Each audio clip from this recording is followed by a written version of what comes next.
today we are finishing the recipe for Turnabout case. And so we have the last trial left. We have the last trial. Oh my god. Yeah, we have the last trial left, which is split up into 2 parts. And then tomorrow I'm streaming Oswork, and then on Friday I'm streaming the Turnabout beginnings case. Wait, let me replug my webcam real quick to see. There we go. Okay, so I only have one thing on the whiteboard for like points, I guess,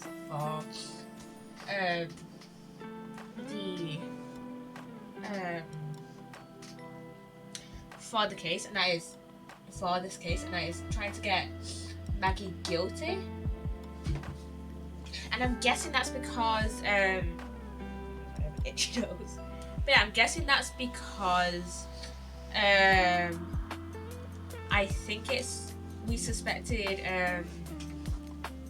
Don Tigre at trying to get Maggie guilty or something, because where he works, I can't remember. It's like the loan place, Tenderlender. That is quite close to where Maggie works, Trivian. So I suspect that I don't really understand too much.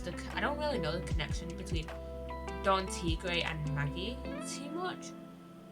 Like, for all I can remember, and for all I know,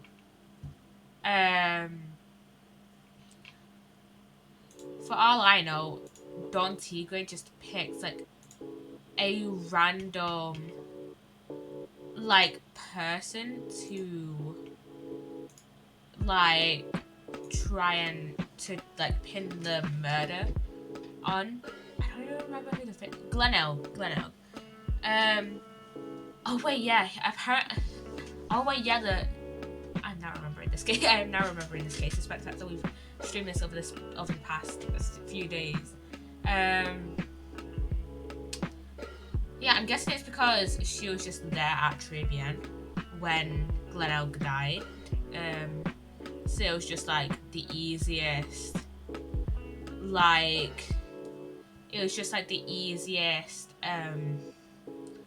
person to pin the blame on. Because if we think about it, the only people that were at Trivian when Glenelg died were Armstrong, John Armstrong, Maggie, Glenelg, supposedly another person, and supposedly, as according to Maggie, Viola. So, and then I think Victor what might have happened is that Victor came in like not too soon after Glenelg died, and then Armstrong was like, go call the police. So yeah, I think it was Armstrong that told Victor to go call the police. So yeah, okay, let's get back into the case. Let's get back into recipe for Turnabout. Obviously we did the second investigation yesterday. Good morning, Mr. Wright. Good morning, Maggie. So, what do you think is going to happen today, sir? Yesterday's session didn't go so well and ended on a giant mystery. That's true. And we still haven't solved a single part of it yet. Are you okay, Nick? Yeah, of course. I saw that little flash of doubt in your eyes. No, that wasn't doubt. That was, determination. Why don't I believe you? It's nearly time, Maggie. You better get going to the defendant's seat. Roger, don't let me down, Mr. Wright. I'm counting on you. Okay. Hey, pal. Oh my god, it's Gumshoe. It's Gumshoe. Hey, Detective Gumshoe. Quit stressing Maggie out. She doesn't need that. How did you know she was stressed? I was watching through the doorway. Oh. You look like you lost the case already. Show a bit of confidence, will you, pal? Here, maybe this will help. Huh? Have you taken up aromatherapy too? No, that's the bottle we found! That's the bottle we found yesterday. Not in a million years, pal. Don't tell me you don't remember this thing. Come to think of it, that doesn't look like one of those aromatherapy bottles. This is a small bottle that turned up in Trabian's kitchen a couple of days ago.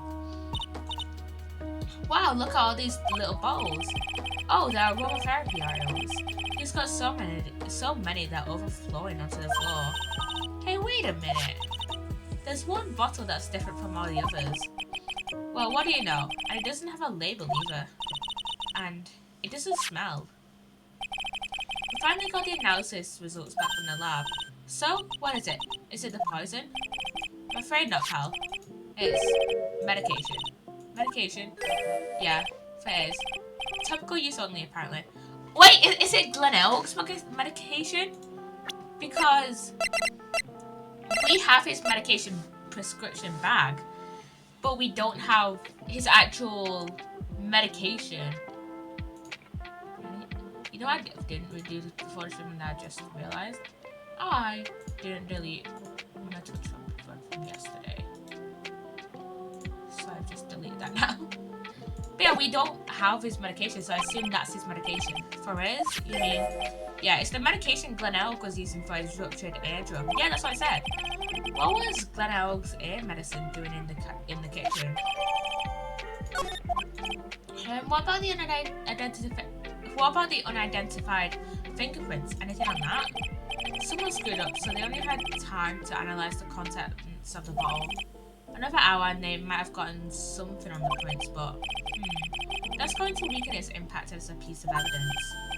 Okay, pal, this is it. Make sure your defense is impregnable today. Got it? Today's trial. I'm going to expose that guy for what he's done. Oh, my name isn't Phoenix, right? According to that guy, your name isn't Phoenix, right?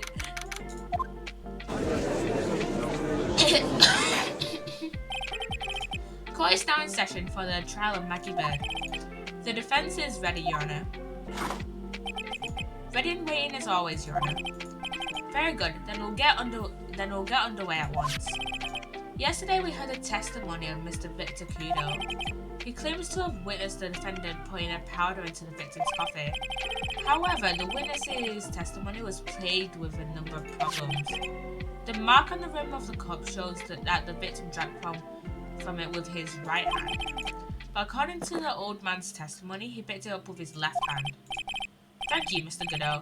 Furthermore, according to the witness's account, the victim was listening to the radio with an earpiece in his left ear. Yet the victim's left eardrum was ruptured, which made him effectively deaf in that ear. It's amazing how many contradictions a single case can have, Hernick.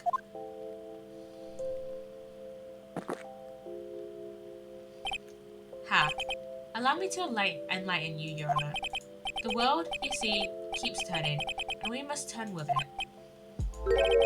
You've lost me already, Mr. Godot. Don't let the mysteries of yesterday mystify you today. Only losers think like that. You've got to change with the times. That's one of my rules. How many rules does this guy have? How many rules does this guy have? Are you implying that you've resolved these contradictions? You know the answers to these riddles? The old guy wasn't just throwing the seed in here. He was throwing us off the scent. And today I'll prove it. Very well. Let the first witness take the stand. Is it going to be Gumshoe?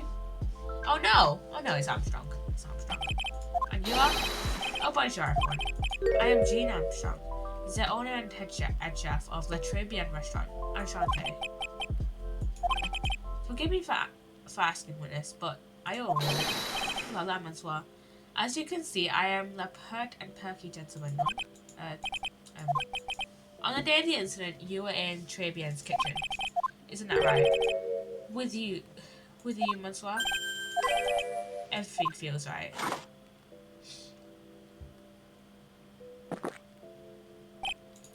Ha.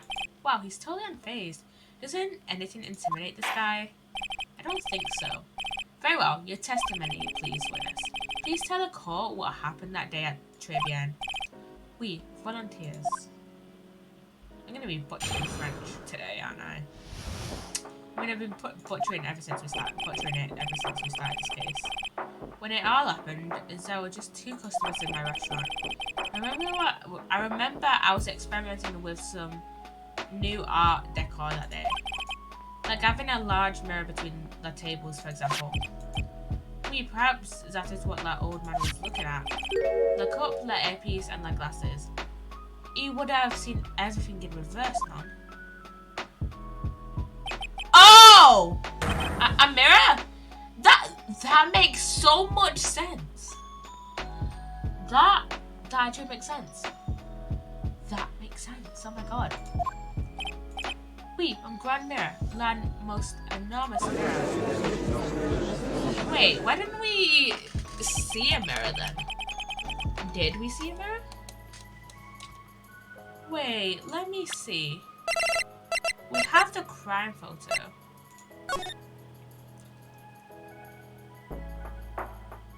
There's no mirror.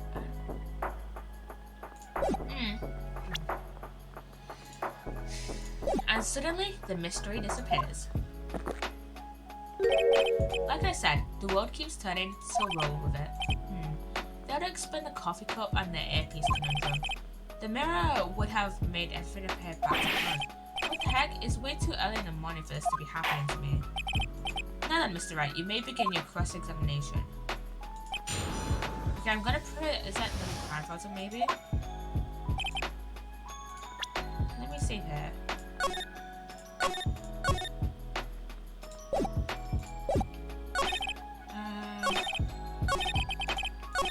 Let's press him on his, some of his points though. And who were the 2 customers exactly? Maze, of course, the young man who died. And the other, not so young man. You're referring to yesterday's witness, I presume. What about the other man Maggie says she saw at the table? Something tells me Mr. Armstrong isn't planning to disclose his existence. We need some hard evidence first before we can bring him up, don't we? I guess I'll just have to try a different approach for the time being.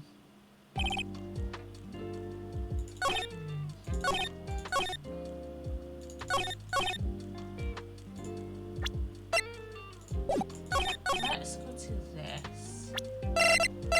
And large mirror. Wait, let me see. What did he actually say? Like having a large mirror between the tables. It's either going to present the crime photo or present the floor plans. I'm going to say...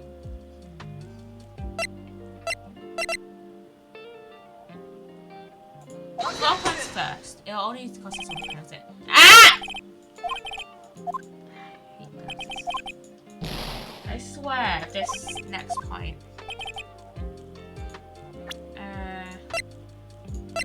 This is another penalty. For fuck's sake.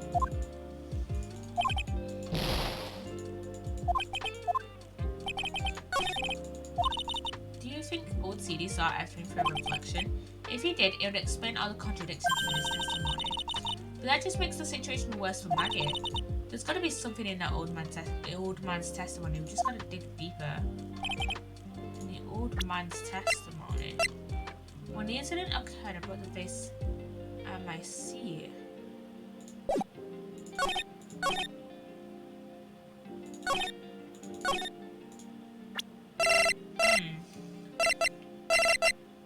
Wait, let me go over the evidence real quick.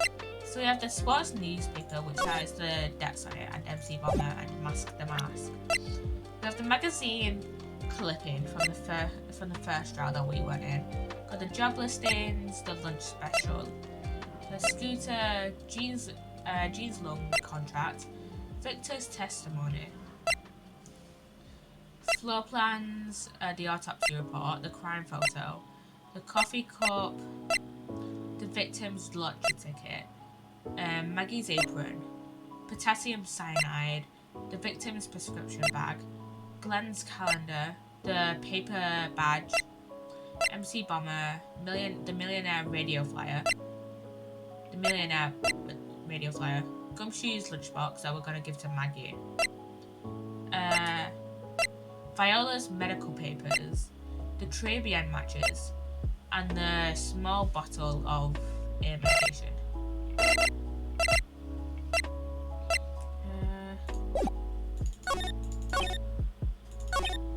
Let's just keep pressing him first. You are experimenting with Art Deco? Deco? How come I never heard about that before today? You're not familiar with the language of interior design, so? Please stay on topic. Now, why didn't you tell the court about this before? But I did, just a few moments ago. Excuse me, Mr. Armstrong. This deco you mentioned, are you referring to some sort of decoration? No, Art Deco. It's a style design, Your Honor. He's talking about interior design. Walls, ceilings, carpets, that kind of thing. Ah yes, I've got that. Deco. I was trying to achieve a more la effeminate look for my restaurant. I was planning the most bold remodeling of that decor. Hold it! How big of a mirror are we talking about here? Something about 4 meters wide and about 2 meters high. Let's see, if 1 meter is about 1 yard. Holy glass in the frame, that's huge. I was intending to install it on the ceiling eventually. The ceiling? Was there a mirror on the ceiling? I don't remember. Why none, but I decided not to go through with it in the end. What should I do? Should I ask him more about the mirror or not? Yeah. If you really had such a large mirror in the restaurant, someone would have noticed. There's nothing about a mirror in Mr. Kudo or Maggie Bird's testimonies. Objection! You didn't ask to try it. You have only yourself to blame for such sloppy work. What? A mirror was delivered to Trebian the day before the incident. Really? As Mr. Armstrong testified, he was carrying out some design changes. And as it turned out, he didn't actually use the mirror in the end. This just doesn't add up. Even if a mirror was delivered to Trebian, it doesn't prove that it was in the restaurant on the day of the crime. Ha! If you want to doubt someone, try it look in the mirror. I'm sure the person looking back at you will be dubious enough. So the witness yesterday had seen the victim reflected in a mirror. Hold it! Normally I'd expect people to know the difference between a reflection and an object. Normally, how does normality come into this? That's lame, right? Even for you. Huh? I'm trying to say that if something isn't normal, it is impossible. Is that it? Where does that leave the park-headed lawyer and the top-notch chick over there? And the ungodly cool guy with the mask over here? Will try it? Not the hair. They do not have a top knot. Mr. Goodell was correct. I like how normality is no basis for discounting an argument. But yeah, logic has won the day. Hold it! Everything? He would have seen everything in reverse? Wait, hey Nick, we should take a second think about what old CD said in his testimony. How did he phrase it again? The guy was wearing the earpiece on the same side as the green lens of his specs. No question, you can lock me up if I'm wrong. It was his left ear without a doubt. And then he used the same hand to pick up the cup, his left hand. If you saw everything he described reflected in a mirror, then everything he said he saw on the left was actually on the right, huh? And that clears up all the problems with his testimony, I guess, or does it? Ha, it's kind of hard to believe everything's the fault of a mirror, but do you think Gold CD saw everything through a reflection? If he did, it would explain all the contradictions in his testimony. But that just makes the situation worse. Maggie, and we read that. Wait.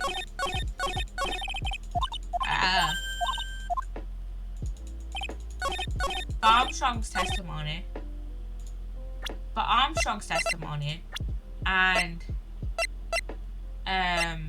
what's his name? Kudo's testimony cannot be like both true, because he still wore the HMD over his left eye. Objection! The coffee cup, the earpiece, and the HMD. Let's think back over Mr. Kudo's testimony for a second, shall we? The boy was wearing the earpiece on the same side as the green lens of his specs. No question, you can lock me up if I'm wrong. It was his left ear without a doubt. So to summarize, we were told both the HMD and the earpiece were on the victim's left side. Now, if Mr. Kudo saw all that as a reflection in a mirror, it means both the HMD and the earpiece were actually on the victim's right side. Excitement, you see, Maswell. Now that you think about it, it's not so hard, man. Unfortunately, that's where we run into a monumental contradiction with the facts. If Mr. Kudo really did see everything in a mirror, why is it that the HMD is now on the wrong side of his head? Order. Mr. Wright is correct. If the witness genuinely observed the victim reflected in a mirror, then we would expect the victim's eyepiece to have been over his right eye. Objection! How bitter. Try, you should have a taste of this bitterness. It'll calm you down in no time. Are we talking about your coffee or something completely different? You don't understand the way the witness thinks. How he thinks. You remember this, I presume? I broke the vase, sorry, apology, Mr. Kudo's sworn testimony. Exactly, the old man has one very grievous habit, other than throwing seeds. The more of an impression someone makes, the more muddled his mind makes it. And what's the most striking thing about Mr. L? Clearly it's the victim's eyepiece. And that's my point. The old man strikes again. Mr. L's HMD made a big impression on the old man. Okay, so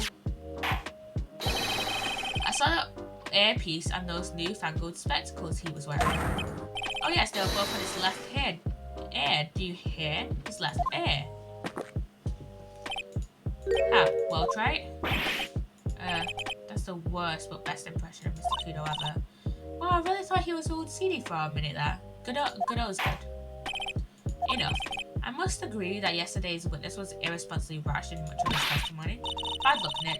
Looks like the boil of a contradiction you found is just a rash. A mirror can't be beaten by a handful of seeds, nor can it lie. So what exactly was the old man looking at? Fill us in, Mr. Armstrong. Go on, tell the court where all is. Wait, I can explain. Please, if you will, look at Le Plans of Le Restaurant.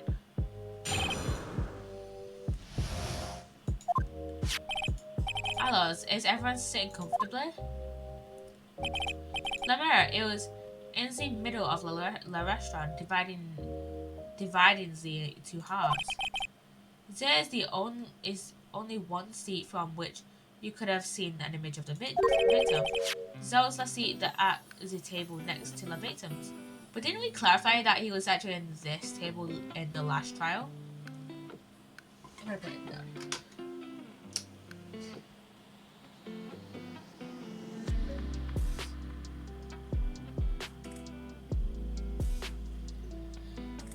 That was where that old man was sitting. After that terrible incident occurred, I moved the mirror so it was not in the way. But naturally, I did not touch anything else. I see no problems with the explanation we have just heard. From the table next to the victims, Mr. Kudo could have seen the victim in the mirror.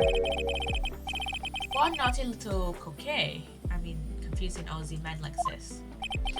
Don't worry about it. We can keep up, except for the guy breaking out in a cold sweat over there again. I hate that guy. You say he didn't touch anything else apart from the mirror. Are you quite sure about that? Volunteers, of course. Very well. Mr. Wright, your cross-examination, if you please. Okay, let's save then. That was saved.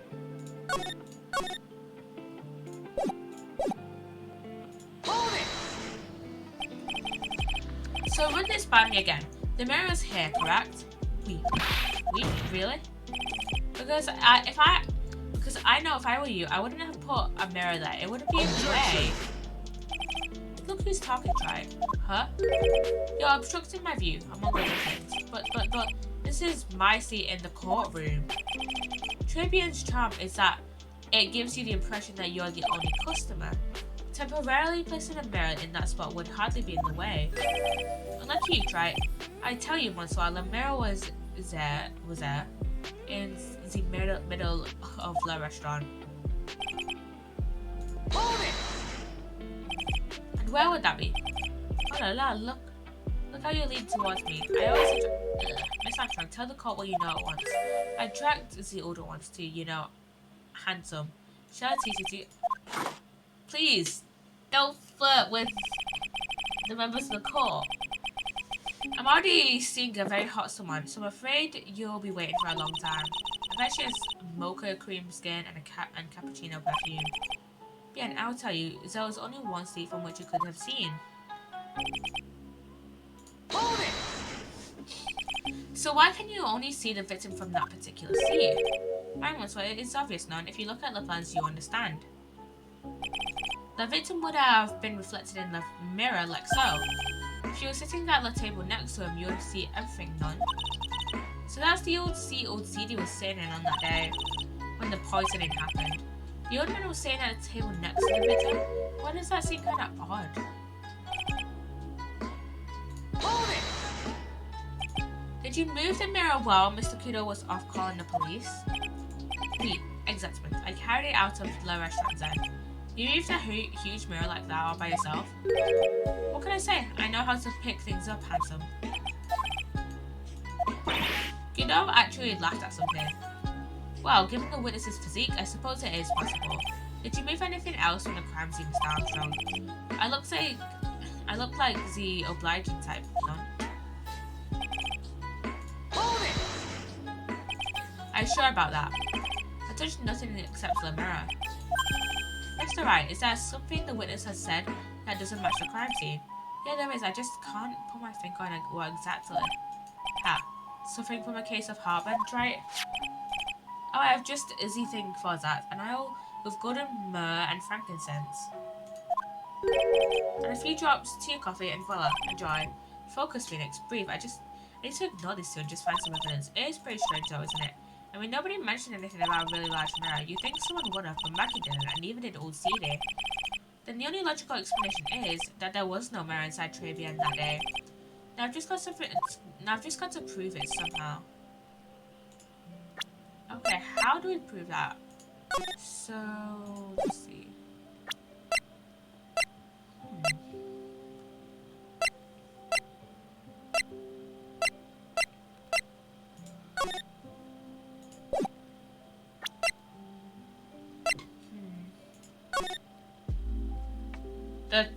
The crime scene photo. Now let's see.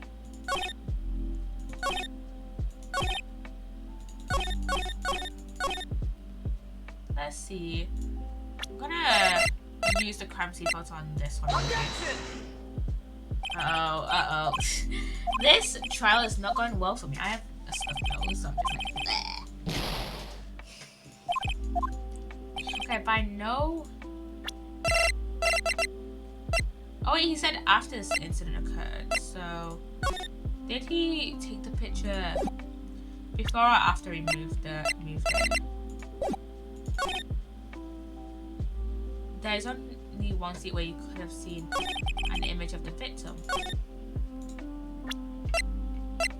Do I present the crime scene photo here?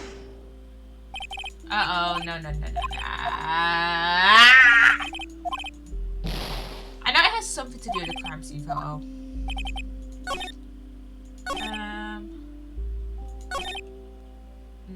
But he didn't touch anything else.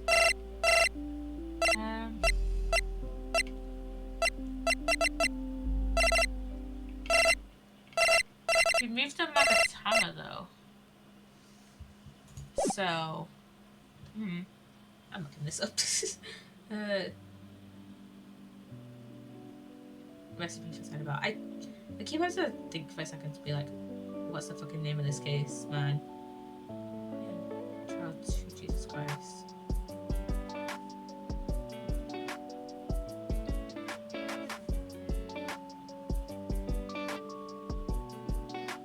Oh wait.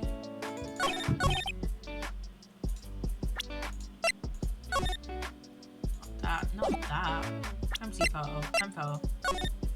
It wasn't bloody sat there. Objection! This piece of evidence contradicts with the testimony we have heard, Your Honor. The crime photo? Yes, this photo clearly shows something that theoretically should not exist.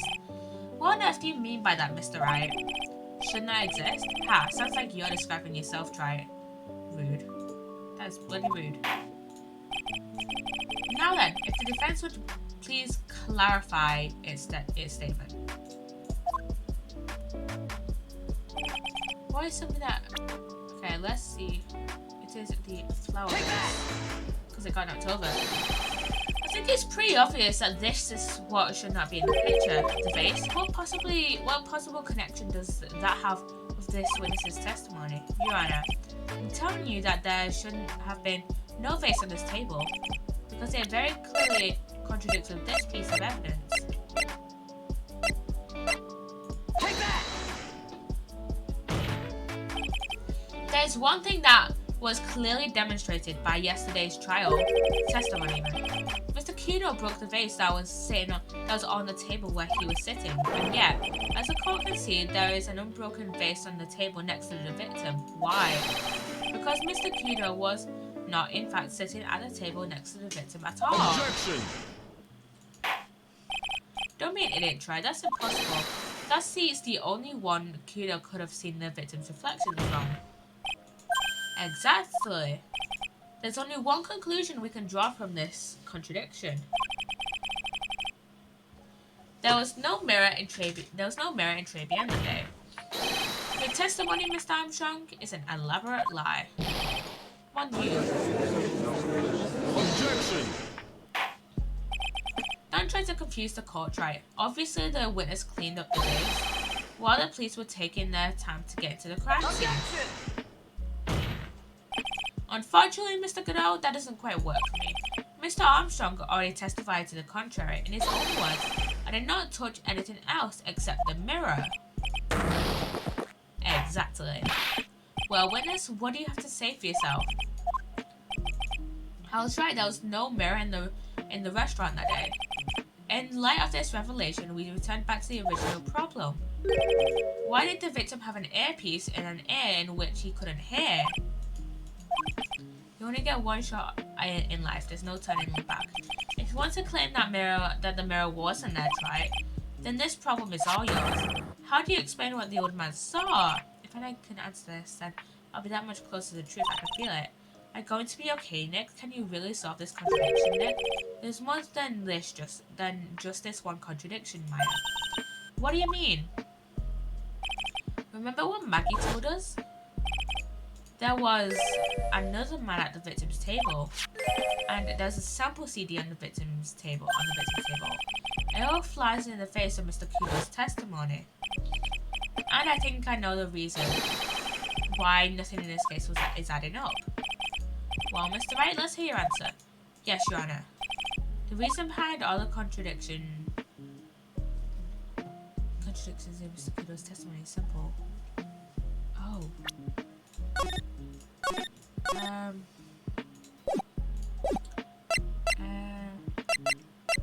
Say the victim was a phony? This case is riddled with contradictions. Yet there is one very simple answer that clears them all up. And what is that? The incident Mr. Kudo witnessed and the incident the victim experienced were two completely different events. What? Oh, this card thing. Ooh.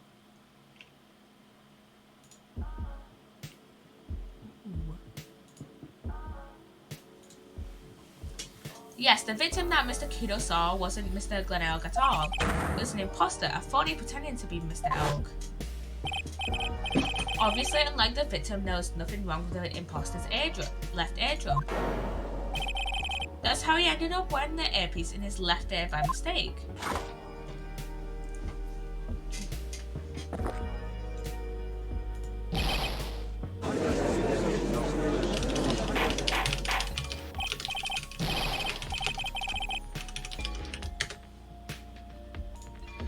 Order in the court. Settle down and I'll clear the courtroom. Quiet, Gramps. Why don't you clear out of here, huh? What did you say? Try it. Are you saying that what Mr. Kudo saw was a setup? Yes. Someone pretended to be Glenelg and acted out the whole coffee poison. All for the express purpose of creating a witness out of one Mr. Kudo. Objection! Yeah, real try. Why would anyone want to do that? Isn't it obvious? The thing Mr. Kudo was most insistent about in his testimony was the servant girl brought him a cappuccino, but she put something in it. That's the servant girl, right? There in the defendant's chair. I remember her well. It's so hard to believe, but there was one and only one reason to show Mr. Kudo this fake poisoning. To show Maggie Bird in the act of poisoning the coffee. Objection! Are you insinuating that the waitress in the old man's story was a fake as well? It's true that there were no other customers in the restaurant at the time, but it's also true that the chef was also there. He would have noticed what was happening. That's right, well witness. If your restaurant really was the scene of such theatrics, you would have known about it, correct? Oh la la, this is most Objection! No, it's quite simple. All you have to do is testimony. All you have to do is testify. Why did I say testimony? You are under oath after all. Was there in fact a phony at Trabian that day? The defense demands that Mr. Armstrong tell the whole truth about what happened. The defense's request for additional testimony is accepted. You will accurately explain in detail the events in the restaurant that day. Oui.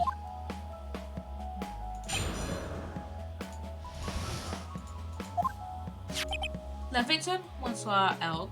He came into my restaurant alone. Remember that old man arrived not long after him. There were no other customers. When he got word he won the lottery, Mon Elg became very excited. It was approximately 5 minutes later that the poisoning incident occurred. There was no time for a phony to do that acting. Just so we're clear, there was no mirror in the restaurant after all. Zivo demanded pardon. Forgive me, Your Honor. I lied because I wanted this mess to be cleared quickly. What you have just done is commit perjury, Mr. Armstrong. Finally! Finally! Witnesses actually getting to shit for lying under oath.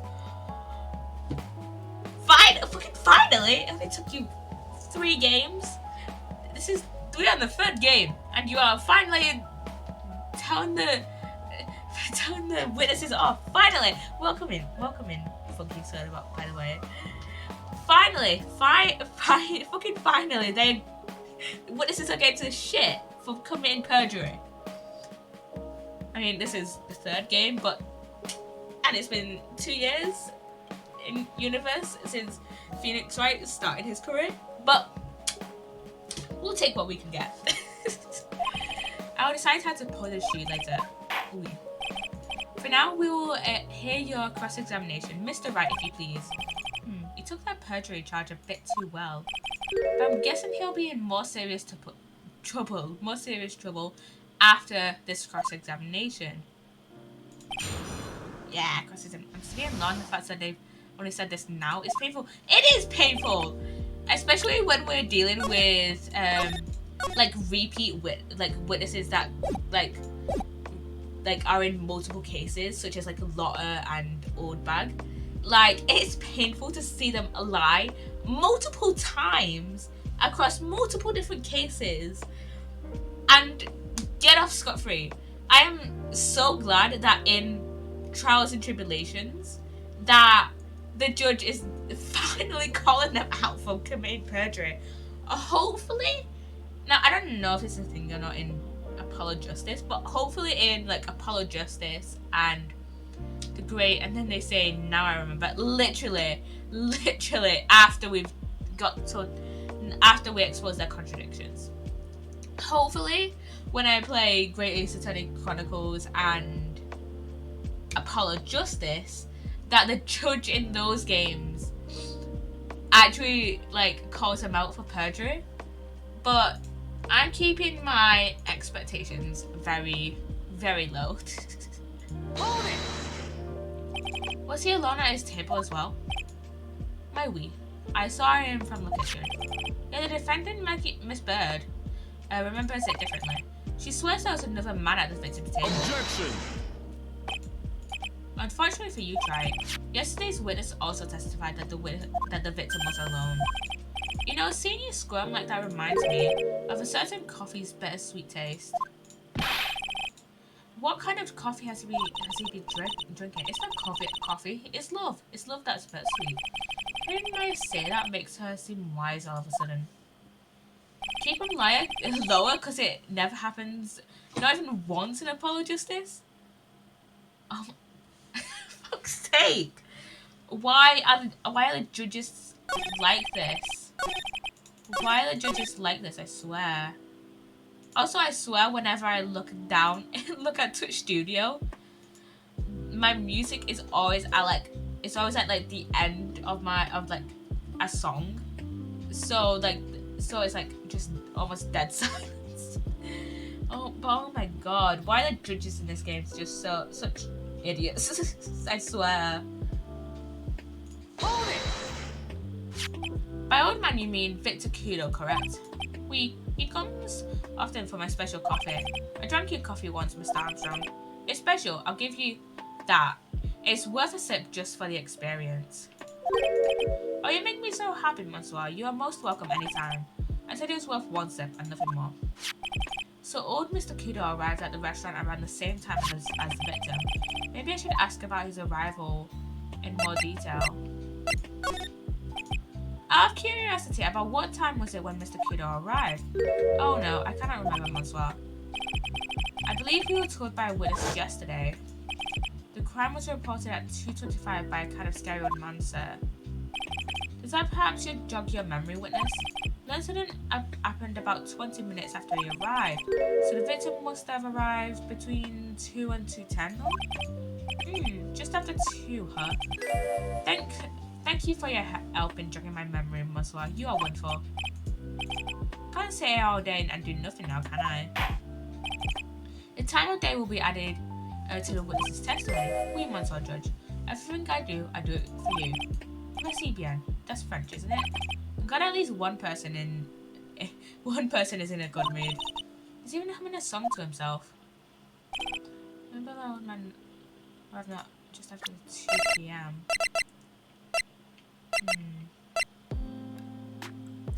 My time of death was between 1:30 and 2:30, so that tracks.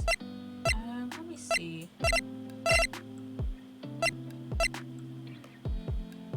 That is a lie. Objection! I'm afraid I finally got you, Mr. Armstrong. Yeah, I finally got actual contradiction. A quit? I don't know how to speak French. I actually can most plainly tell. What do you mean? At the time in question, the victim was listening to the radio with his earpiece.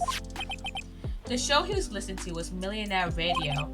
Each week they announced the winning numbers of the $500,000 lottery ticket.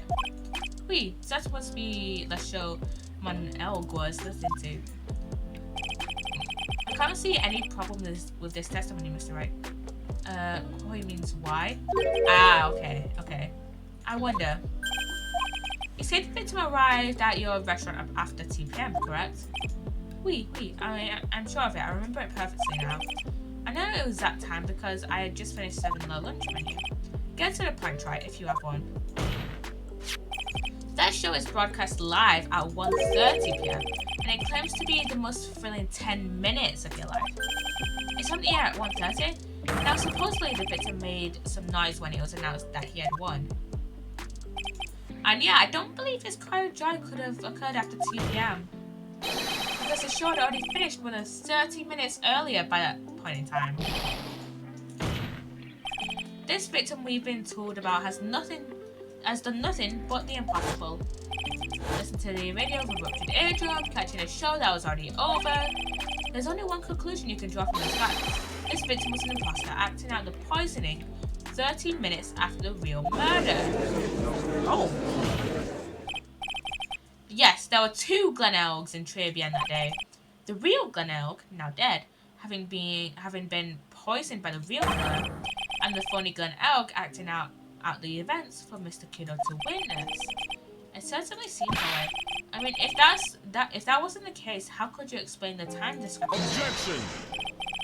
Quiet performance track. You are almost on a roll. But sadly, you lack the rock-hard foundation of rhythm to build your song. What is this, Music Theory 101? Let's recap. According to your imaginative theory, it is now just after 2 PM. The phony Elg is performing a play for the benefit of Mr. Kudo. How do you explain then where the real Glen Elg is? I don't believe I have to spell this out for the court, however. At the time, the real Glen Elg was already dead. That's actually the obvious conclusion. Objection! But where was the body? But where was the body, Phoenix? Thank you, Trike. That's exactly what I was hoping you would say. What? Now, I presume you can prove this theory of yours. Can you explain where the missing corpse went to? Yeah! Where was the fucking missing corpse? The missing corpse? Yeah! According to the old man's testimony, there was only one other customer there. If that customer was the phony Glenelg, then where did the killer hide the body of the real victim? Yeah. The prosecution has a valid point, Mr. Wright. If your theory is to stand up to examination by the court, you must provide us with proof by answering the prosecution's question. Where did the killer hide the body? Yes, Your Honor. No conjecture, right? Let's hear some facts for once. Show us the court a piece of evidence that proves where the body was hidden. Evidence?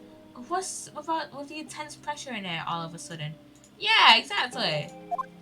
But also, yeah, where's the body? God, I don't fucking know. That's the detective jobs. Exactly. I'm just a silly little defense attorney.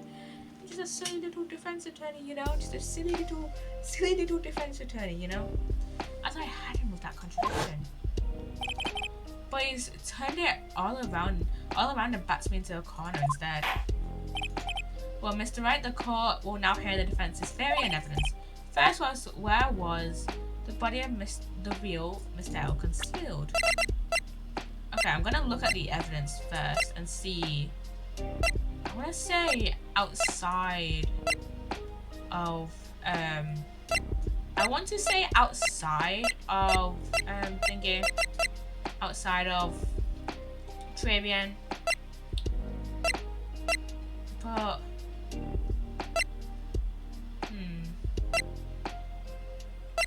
I am not too sure.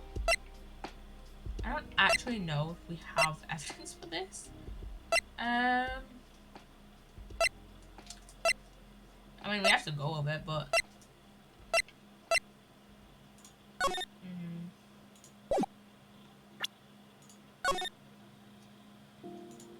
let's see.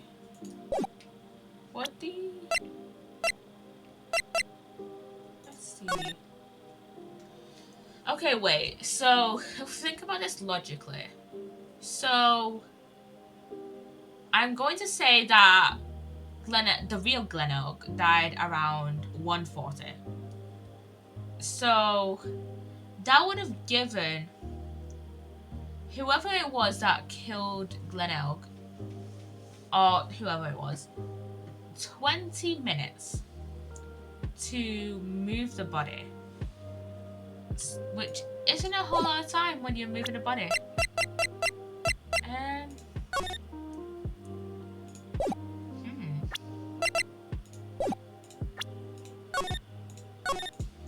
But if it was inside Trebian, we would have found it. So I'm going to say outside Trebian.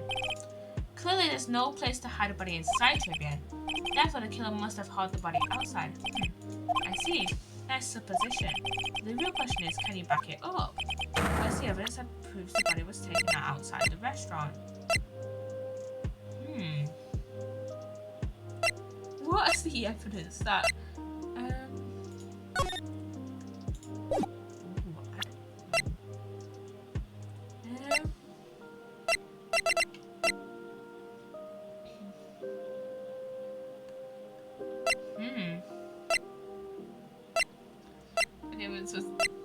happening outside the restaurant? I don't know. Got to do a little searching up to see what the actual answer is, because I am very confused. Let's see.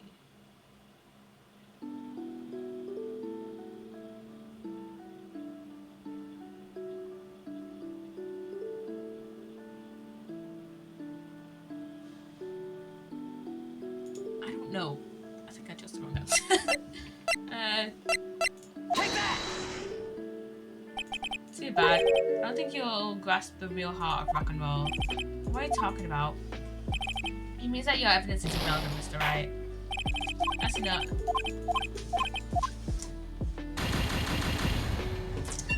Sometimes I hate this game.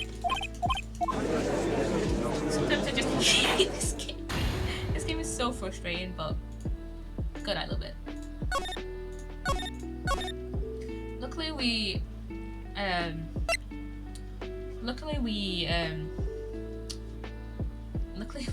saved right here. It would have been too dangerous to take the body outside. Obviously, the body must have been hidden somewhere inside Trevian. Interesting. Where could a body have been hidden inside a restaurant? Perhaps you would care to show the oopsie daisy? Oopsie daisy. Just a little oopsie daisy. Perhaps you would care to show the court on these plans, Mr. Wright? Yes, Your Honor. In the kitchen? I'm gonna say in the kitchen. Take that! What was here? I see. That's suspicious, but the real question is, can you back it up? What's the proof that the blood was hidden in this location?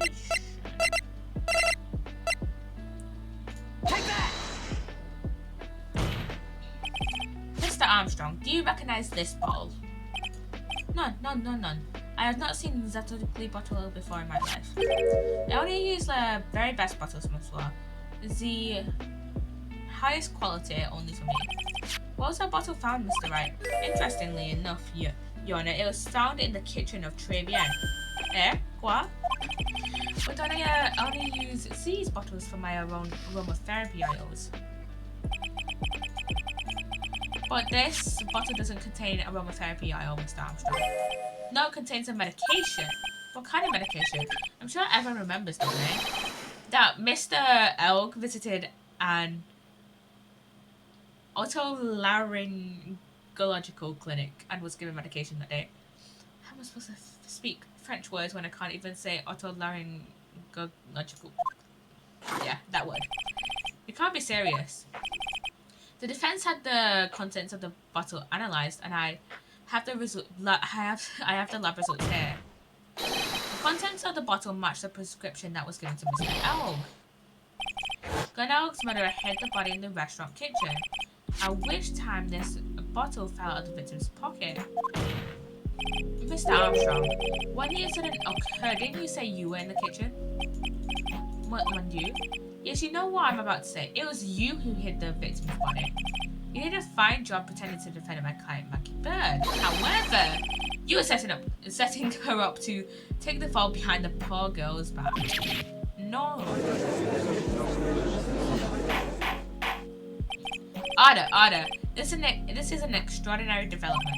Goodness, did you murder Mr. Glenelg? Never. I could not do such an horrible thing. Godot? You good, dude? Mr. Godot? The bitterness. Every time I can lie to you, I always down a mug of coffee. That's one of my rules. Do you have the slightest idea of how many cups you've had by now? Then I like to do the same to the person who lied to me. I'd like to take them down with my empty cup. Listen up, Chef. How about a brand new flavor in your ear for my H-deficient friend?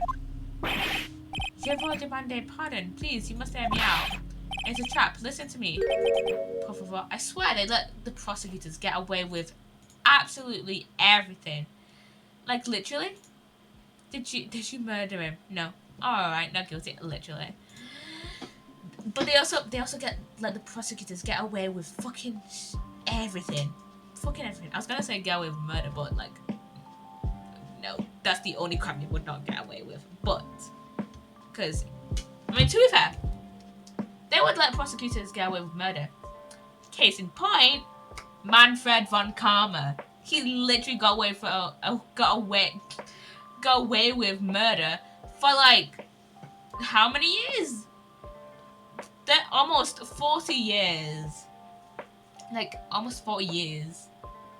Until we came along and we were like, yeah, Von Karma was the murderer in the DL6 incident. And also, why is Francisco allowed to bring a whip into court? I know I'm not supposed to take this game seriously, but what the fucking ever, whatever.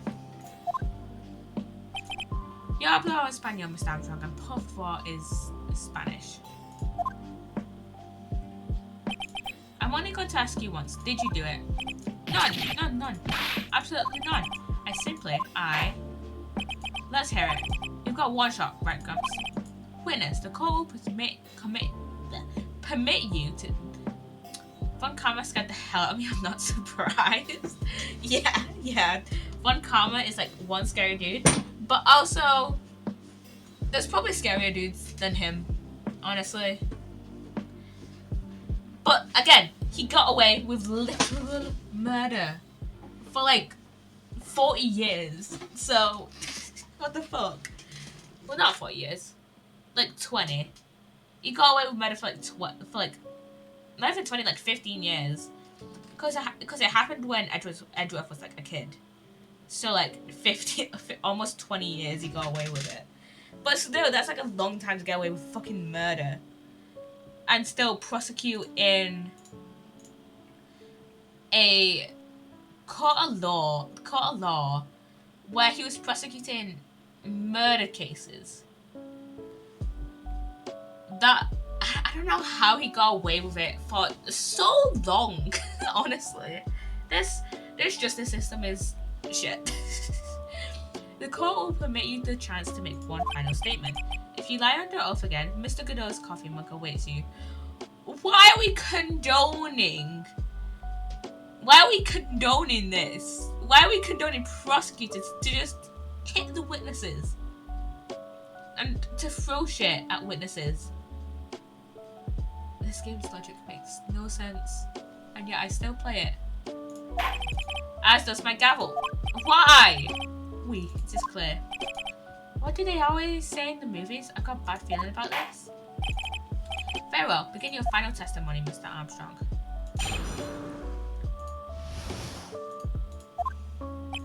It is true. I hid the body in the kitchen. A man forced me to do it. I had no choice. I had to go along with him because there was a reason why I could not refuse. But I did not kill him. I swear you must believe me. And I believe we know what that is about. You are forced by who? I cannot say or I will be released. Let's try a different question then. When Mr. Elk died, was he really the only person at that table? Because I was. So was another man. Fucking finally!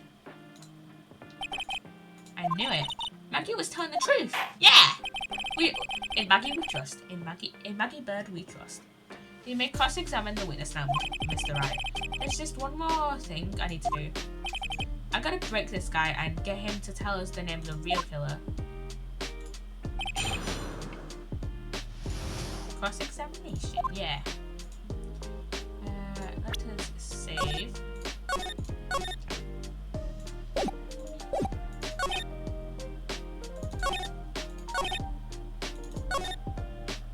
I feel we know what this is about. And what reason would that be, Mr. Armstrong? You know, Monsieur, yes. Imagine being a lawyer and just wanting to defend people and then getting whipped, tased, ganged up on, getting coffee thrown at you, getting hit by a car, getting attacked by an owl, and getting thrown a spiritual necklace that tightens thrown at your head. Why is there a list on my lord? Why do people just bully Phoenix so much? I swear Phoenix just needs to sue the entire prosecutor's office. just the entirety of the prosecutor's office. The only lawyers that have not done shit and have not like physically abused Phoenix are Payne, which is like, you know, kind of like, what's the word I'm thinking of? Hypocritical? Not hypocritical. I don't know what the word is. But Payne and Edgeworth, those are the only two prosecutors that have not physically abused Phoenix. Wait, did Manfred? I don't remember. Manfred, maybe. But then Edgeworth plays dead for a year. Yeah! Yeah! Just disappears off the whole map for, like, no reason. Well, he had reasons. But, you know. And then Franziska just moves back to Germany. After being here for what? A year?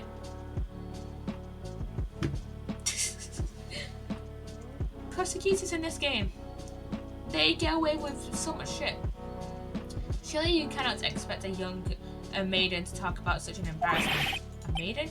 You're a bit old to get away with that. A bit too male. Can't finish a cross-examination without establishing this reason, so just have to prove it with evidence. I think we know the reason. You have a $500,000 debt, don't you? $500,000? Is this true, Mr. Armstrong? Oui, je suis the soul. I don't know how to speak fucking French. I was weak and I borrowed the money. This is Mr. Armstrong's Achilles heel. And that is why you couldn't refuse anything asked of you by this man. That being Furio Tigre. A $500,000 loan from a black market loan shark. And you had no way of paying it back, did you? That's why you were forced to do anything this man told you. Oui, it is as you say. Mr. Armstrong, the tiger. He told me he was going to use my restaurant for a business rendezvous. On the day in question, he was meeting the victim to demand that he repay his loan. I don't know why it happened like that. I just did what he told me to do. I had no choice. I carried the body in the inconscient. I don't know. That's an English word, but I just can't. Inconscient. He's trying to say unconscious. I know he's trying to say unconscious, but my brain just does not compute that word. Maggie out of the dining area and into the kitchen, and after that, I just tried to forget what I had seen. I think we can now safely say that the man who forced your hand was Mr. Furio Tigre.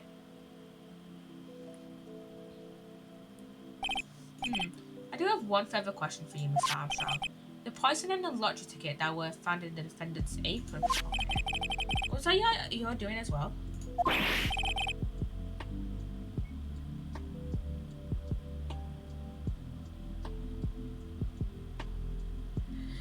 None. I knew nothing about that. Making it look like it was Maggie who had done it, I was not. It is despicable. Mr. Godot, you will summon this Furio Tigre as a witness. I doubt that can be arranged today, so we'll adjourn for now. Proceedings will continue tomorrow. 30 minutes. What? The trial will go on. I'll see to it myself. I need half an hour to get that guy on the stand, not a minute more. Don't sit back and relax yet, try it. No one knows if that chef is really telling the truth or not. This trial could still go either way. Very well. Your request is granted, Mr. Godot. We will resume once Mr. Tigre is ready to take the stand. Until then, court is adjourned for a 30-minute recess. Okay, we're halfway through the trial. Jesus Christ, man. Not gonna lie, it's taking like half my brain power just to compute what Armstrong says. So we're finally going to see the tiger on the stand. We've almost got this case won now, Nick. I wish I could agree. Huh? When I cross-examined Mr. Armstrong just now, he said he was just doing what the tiger told him to do. But Godot picked up on it, remember? He pointed out that without proof, we don't know if what he testified is the truth. You mean, you think Mr. Armstrong was lying? I don't know, but if that's the line the prosecution takes, we could be in trouble. I get the feeling that we don't have the case making evidence we're gonna need. Hey pal! It's Gumshoe! Detective Gumshoe. Why are you so jumping about, Detective? Your hair's standing on end. Hey, that's the pot calling the kettle black, little Miss Top Knot. It's not Top Knot! Never mind about the hair, just calm down, alright? I can't stand still when I don't have a job to do. I'm getting wound up. No kidding.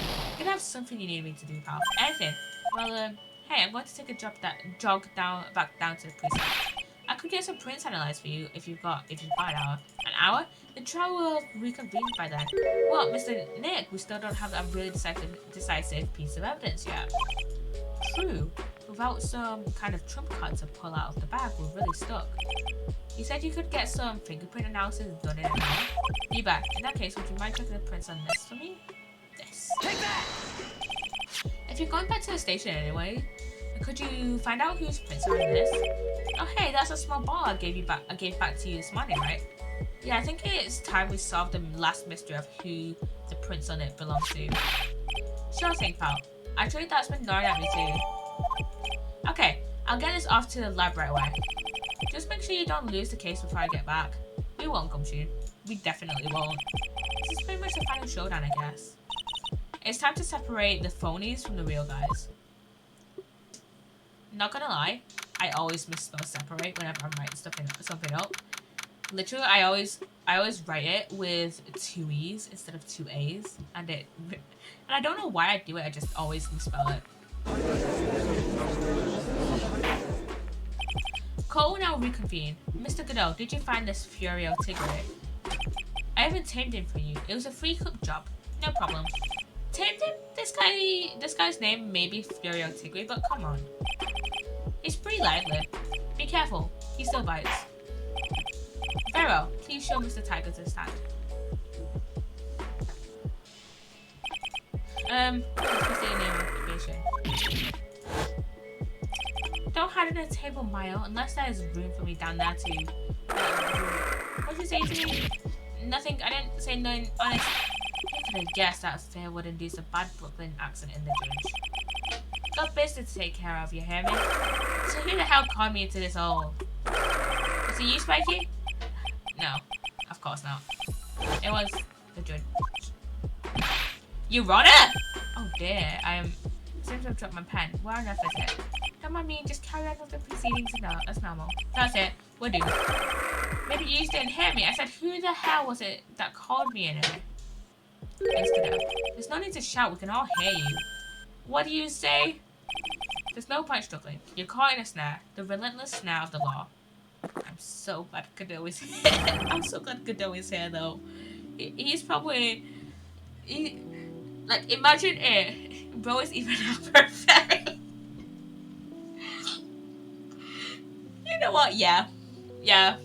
I'm going to say that he's more along the lines of a furry rather than an alpha, but you know. I'm the one that hauled you in. Too cool. Don't let him get the better of you, Nick. Let's start with the basics. You know about the incident in question, correct? Incident? I don't know nothing about no stinking incident, Maskfly. You mean you didn't attend the previous trial of Maggie Bird? Maggie who? I've got more important things to do than watch courtroom dramas. Of course. Well, perhaps you could give us your testimony then? Please tell us about what you did on the day of the murder. Phoenix, right? You're the one who set this up, didn't you? He's gonna regret the day you ruffled the tiger's fur. Yeah, you hear what I'm saying? Maybe I should have brought a diaper with me today. Get a grip, Nick. Oh my god. I don't know nothing about no murder. I was tied up with business in December last year. Spent all of my time in my office. I got whales lined up to borrow cash from tender lender every day. You just want to check my alibi? Just ask Bella. The murder. Ah, I lost the found my pen. Very well then, Mr. Wright. Your first examination, please. What is it, please? What is if you could frame from shouting out like that? I know these kind of games that that guy in the blue plays. That lowlife ain't no liar. He just punches away at stupid details till he wins. Lowlife? Me? Listen up, Smarty. Every time you ask me something that doesn't relate to this case, I'm gonna bill you $50,000, and you're just gonna borrow the cash from me. Contract. I refuse to sign. I don't think it ain't gonna hurt when you tangle the tiger.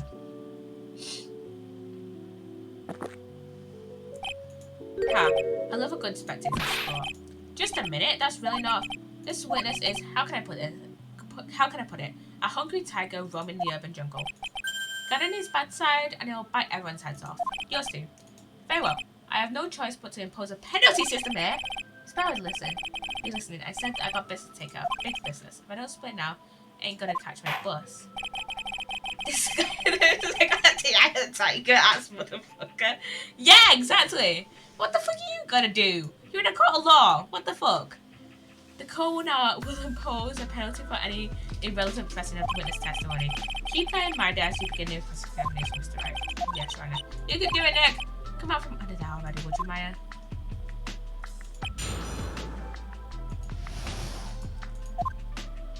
And we still... We have one penalty point left.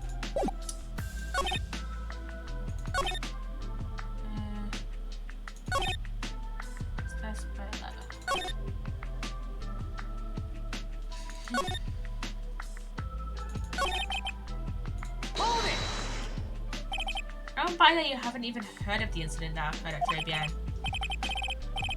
He's got a big mouth, right? He's trying to say I was on some mob hit. Is that what you're trying to say? What's your proof then?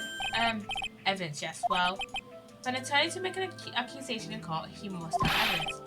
That's from loan shark to lawyer, a beginner's guide, yeah? I see you're the studious type, Mr. Tiger. Very good. Why don't you ask him to represent you sometime, try? What should I do? Boast up Ryan's. I saw you on the stereo box. No one's scared of you.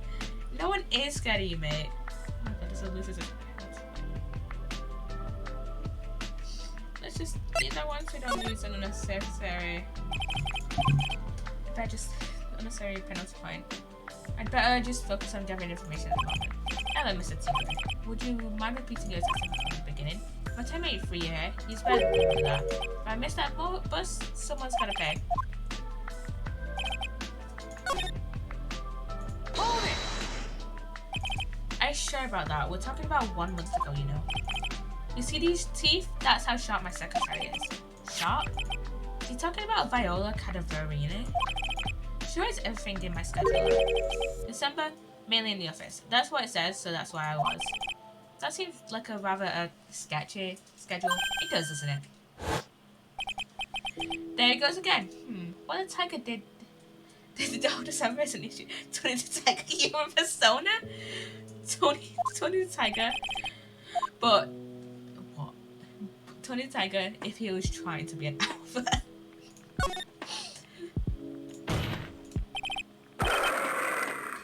What do you want? If you wouldn't mind going into a bit more detail. Objection! This is a dead end try, and you know it. Remember the rules. Objection! No, it's essential that we establish the witness's alibi accurately. I agree. The victim was killed on December 3rd. Were you in the office that day too? Maybe you ain't listening. Of course I was. I never set foot outside. I had a meeting someday with a bunch of cats wanting to do business with me. I'd never seen that young kid before. I do believe that the witness's last statement is important. Mr. Goodall, if you could please. Mr. Tigre, the court asked you to add that last statement to your testimony. Don't let an animal be you. Be a man, Your Honor, and ask him yourself. I never saw that kid before. Didn't Didn't Glenn also have an didn't Glenn also have a oh he did. Didn't Glenn also have a debt as well? 100% Mr. Tigre, you claim you didn't know Mr. Glenn Elk. But it appears that Mr. Elk knew you. What? Mr. Elk left this little note on his calendar. Meet with the tiger, and the date? December 3rd. December 3rd? That's the day of the murder. So, Mr. Tigre, I submit that you did indeed know one Mr. Glenn Elk, because on the very day of the incident, you met with him.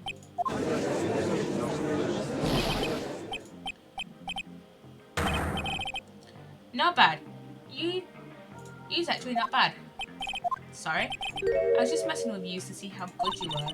Did you hear that, Nick? He said you're not bad. That's one compliment I can do without. Plus he's lying through his teeth. And witness, please remember that you're under oath. Lies will not be spoken. He's calling me a liar? Is that what you're doing? Oh well. So you're saying that your claim to have never seen that kid before is the truth? I said I'm dead serious. You better believe that's the truth. Ha. Then I'd say that gives me time to enjoy another cup of pure black magic. That is, while you testify for the court again, Mr. Tigre. Oh yes, would you mind indulging in the court, witness?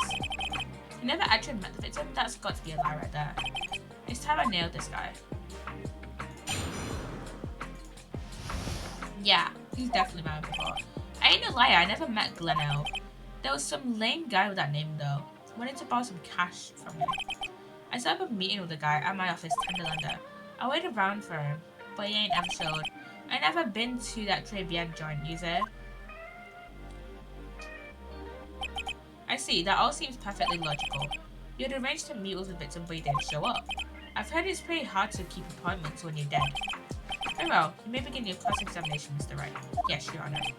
Didn't I tell you I got a big deal going down today? I ain't gonna make that bus now. I'm gonna have to take the express train. That bill's going straight to you, right? Ugh. As if you're not going straight to prison after this trial. Come on, we all know it was you that killed Glenn Elk. We all know it.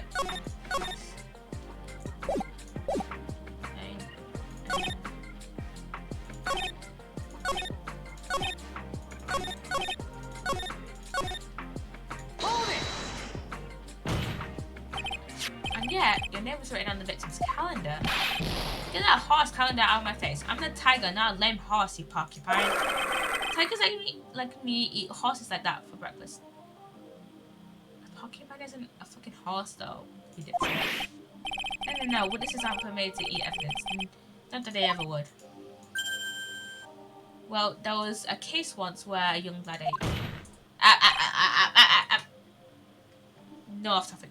Nothing off topic. Anyway, if I never met the victim before, how do I explain this note you left? Hold it!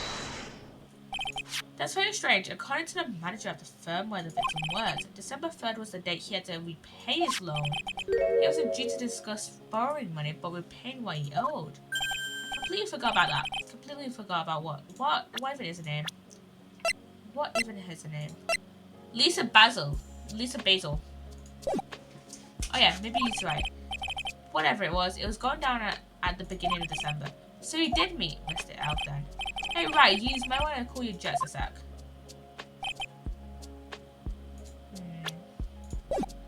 Hold it!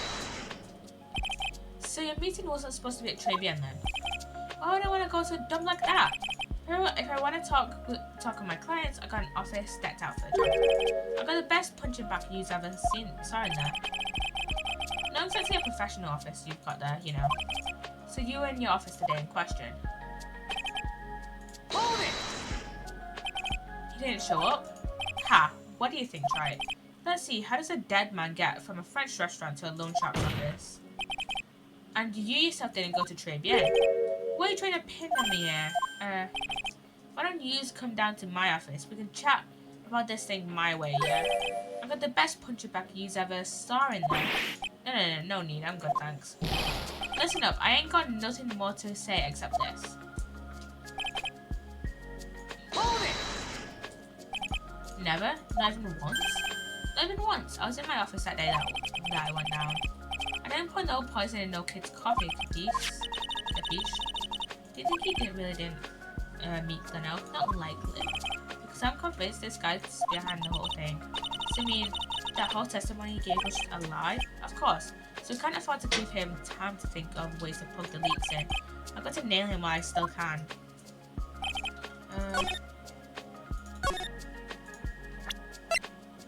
Let's see.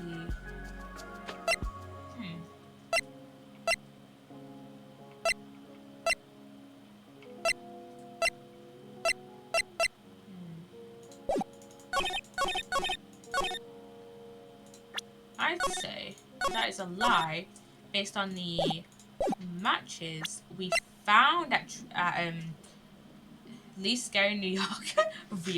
real. And I ain't even been to New York, but I know least scary New Yorker. But yeah, we found. I'm gonna use these matches that were found in Tenderlander that I used to advertise trivia. Mr. Tigre, is there something you'd like to tell the court about these matches? Matches? What are you talking about? We found them in your office at Tenderlander. They're from that restaurant. What? If you've really never been to trivia before, what was the book of the restaurant's matches doing at your desk? You've been snooping around in my stuff too. Now wise guy. Why are you my ball and chain? Ain't no broad controlling me. If you do not know when they stand from Kung Fu Panda. What? Tai Lung? Maybe is related to Tai Lung. I think that's who you're referring to.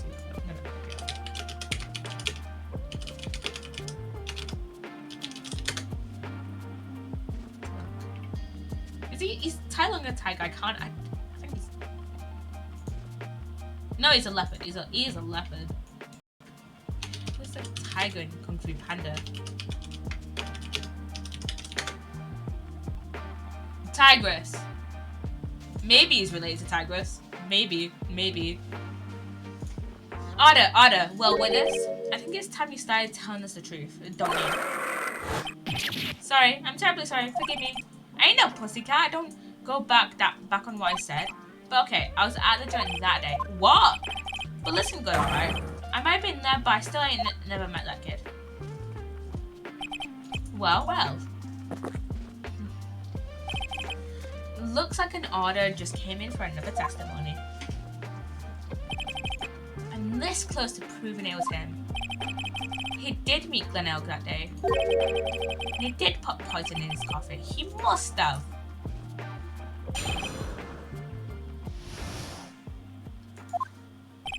I was supposed to meet with the kid at the restaurant that afternoon. When I opened the door to the joint, I saw one ugly scene. The guy was laid out over the table, stiff as concrete. I figured if the place wasn't hot already, it was gonna be, so I split. Liar, pants and fire. Yeah, liar, pants and fire. I heard the cop sirens on my way out, and I went straight back to my office.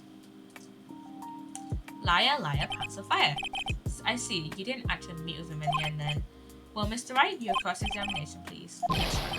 But if I wait around here any longer, I ain't even gonna make the normal express. No more stupid questions. Ha, no problem. Anytime Trike presses you on something irrelevant, I'll see his penalty. Mr. Godot, that's my job.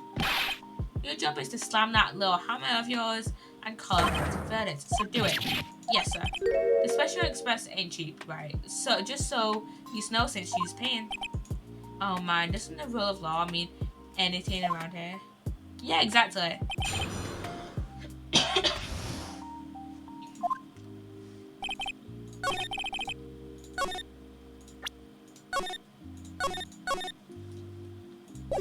I was supposed to meet with the afternoon.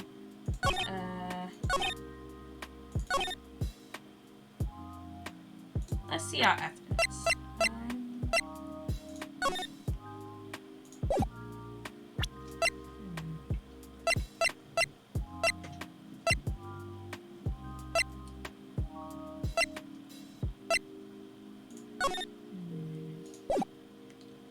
Because I feel like this is something we can contradict.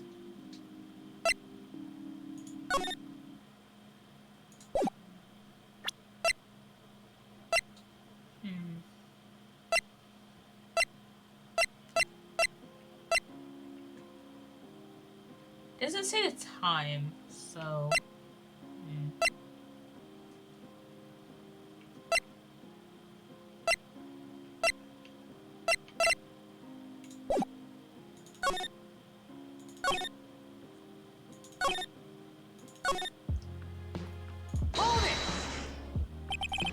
So the meeting wasn't due to take place at Tenderlander at all then?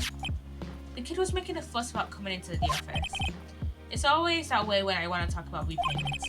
Even though I got the best punching bag you ever seen, if there are any issues. Maybe it's because of the punching bag that people are scared of coming. So that's why you decided to get it again.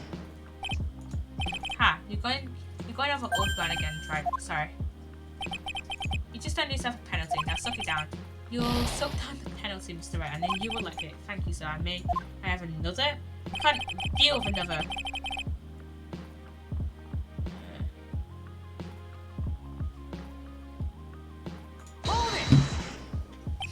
An ugly scene? What do you mean? Objection! The witness has already told his tribe, which makes that question irrelevant. But I limit myself to 17 cups of coffee during a trial. That's the rule. You better limit the number of times you take a penalty try. My guts will look like the inside of a chimney. Action. Don't make me bend you again, right? That's enough. This court will see no reason to further prolong the trial. Ah! Ah! Kill me. Why? Why do I have to endure so many penalties? This game is gonna kill me. This game is gonna kill me one day. I just know it.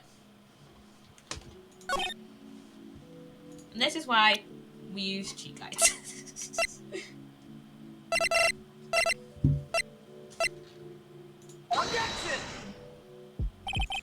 You're something of a lone collecting pro, aren't you, Mr. Tigre?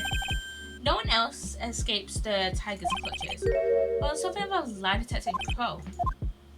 Good old definitely has kidney stones. Oh yeah, definitely. Let's think about it like this. If let's say he has a trial every other day, and I'm just gonna say he has a trial here. So let's just say the max amount of trials he has during a week is 3 trials: Monday, Wednesday, Friday. Assuming he has a 5-day work week. If we do a simple little bit of maths, 17 times 3 is 51 cups of coffee. And which is a lot of coffee if you think about it. Now I'm going to look up how many cups of coffee can someone consume. Phoenix is assaulted in a courtroom every other day, but the judge draws the line at accidents. Literally, can someone a day? The Eat Well Guide. Okay, this is from the I'm going to look at the NHS website, the National Health Service here in England. Now I know this game doesn't take place in England, but you know, it's the NHS. The Eat Well Guide recommends that people should aim to drink 6 to 8 coffee. Wait. Let's see. It says the Eat Well Guide recommends that people should aim to drink 6 to 8 cups or glasses of fluid a day. Water to lower fat, milk, and sugar-free drinks, including tea and coffee, all count.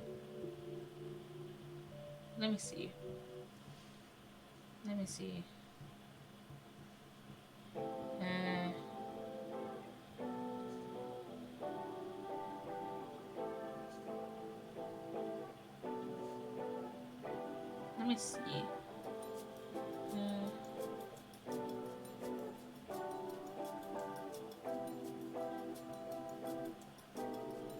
Oh my god, I just put cups instead of coffee. 4 cups. Up to 400 milligrams of caffeine a day appears to be safe for most healthy adults. That's roughly the amount of caffeine in 4 cups of brewed coffee, 10 cans of cola, or 2 energy shot drinks. This guy drinks 51 cups of coffee at a minimum. he drinks 51 cups of coffee a week, assuming that he doesn't have coffee in the morning, that he doesn't have coffee during the investigations, that he doesn't have coffee on the weekends, that he only has coffee in the maximum number of trials that he can have in a week, assuming that he has an investigation in between each of them, and that they're not retrials or that isn't like or if the judge hasn't put a trial onto the next day, put split trial into two onto the next day, this guy drinks his coffee black as well, so it's like that is a lot of caffeine. I'm surprised he's not dead yet. And no one escapes the Phoenix's clutches. I think it's time we got something straight. What's this, try? A new line of irrelevant questions. These are the floor plans of the crime scene. You said you were standing at the entrance, Mr. Tigray. From there, your field of vision would have covered an area something like this. Indeed, the witness would have had a clear view of the victim's scene. Isn't that what I just said? I saw the back of the kid's head. Unfortunately for you, that is not possible. If the court would think back, you'll remember that between each of the tables is a tall partition. Well, that's true. Now look at the plans again. The truth is painfully obvious. From the entrance, the field of vision of any customer walking in ends here. So, from the entrance of Trabian, you couldn't have seen the victim's scene. But you did see the victim that day because you met with him. Wrong! Have you forgotten the old man's testimony from the yesterday? The victim was alone at his table. But the defense just proved that point to be true. The victim witnessed by Mr. Kudo was not Glenn Elk, but a fake. What? In order to have Mr. Kudo falsely testified, the real killer posed as the victim he had just killed and acted out a trade. That'll do. This trial has gone on long enough without the obvious question being answered. Who exactly was this real killer who impersonated the victim? You say the killer met Glenn Elk and then impersonated his victim in a performance by Mr. Kudo. And the reason why Godot hates Phoenix a pinch of milk in his coffee while I was looking. The reason why I wasn't looking, literally. In that case, Mr. Wright revealed the identity of this criminal to the court. That would be Fiorio Tigre. Obviously, the killer is Fiorio Tigre. No one else could have done it. What? What witness? Now that's cute. You're thinking you can pin this on the tiger? So doesn't say it again. Come on, you've got the guts. You can't threaten me, Mr. Tigre. It's the defense. Go ahead and tell the witness, Mr. Wright. Mr. Wright! It must be you, old man. You've got the guts. I'll give you that. Mr. Wright, do not leave me to handle this alone.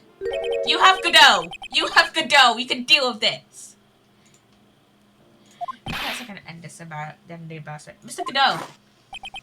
Let's just go back over Mr. Kudo's testimony one more time. The old man didn't see just the victim. Oh, no. The servant girl brought him a cappuccino, but she put something in it. There's no question about it. She very conspicuously put some white powder in there. Was the victim he saw the real victim or not? That doesn't matter. As remains, he saw the accused put the poison in the coffee. Yes, he was religious to put the poison in the coffee. Very impressive, Mr. Godot. Waiting for my absence to launch your attack. Mr. Godot just like says shit that we've already proven to be wrong. Why'd you pen out last strike? It's enough. But anyway, Mr. Kudo witnessed two people that day. He saw the victim, the supposed Mr. Glenelg, and the waitress from behind. Yes, your point, Mr. Wright. I think the conclusion is obvious. If this Glenelg was really the killer in disguise, then surely it's possible the waitress was also part of the show. What, you mean the waitress was an imposter as well? The defendant, Miss Bird, fell unconscious immediately after the incident. and someone used her fainting to hatch an elaborate plan to pin the murder on her. Who on earth was it? Who was this waitress that Mr. Kudo witnessed? That would be Viola. Who is this woman? Her name is Viola Cadavarini. She's an employee of Tenderlander. He's making a big mistake.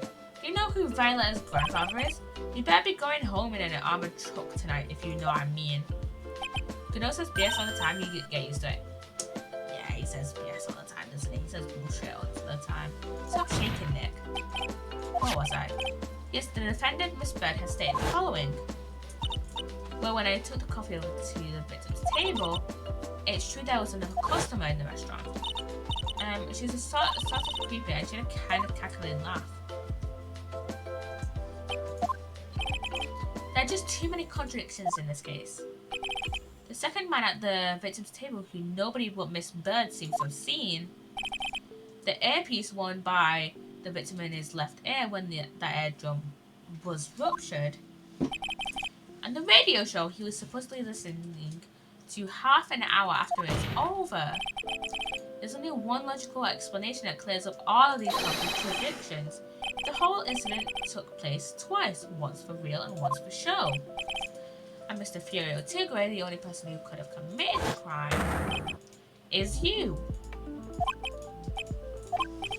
Witness, what have you got to say? That's cute. Sorry? You's alright. I could do with a guy like you around. What do you mean? Okay, I'm in on this game. I'm gonna have to charter a jet to get me to my meeting now, but I'm going to give you one more thing to think about before I go. Something to think about? You've got it all wrapped up nicely, right? But you're missing out on one real important thing. But that can't be. I was in the joint that day and I met that kid too. But I couldn't have poisoned him, you hear? What? Do you really expect us to believe you now, Mr. Tigre? Ha, what troublemaker. Troublemaker? Looks like we're going to need another one for the road. One more steaming cup of hot testimony. Indeed. Witness, you'll explain yourself to the court. I will give you one more chance to testify. What happened that day at 3 PM between yourself and the victim?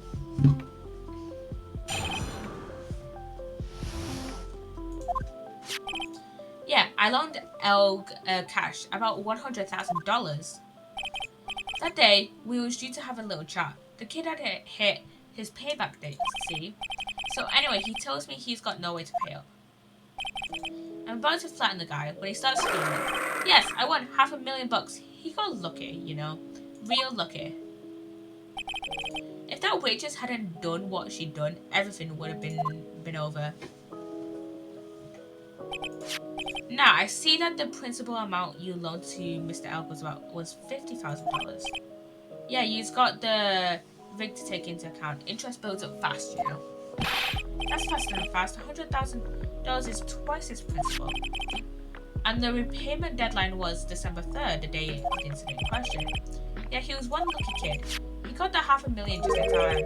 So ain't no reason to kill the kid. And if I ain't got no motive, you ain't got no case. His motive? He has to have one. Well, what is it?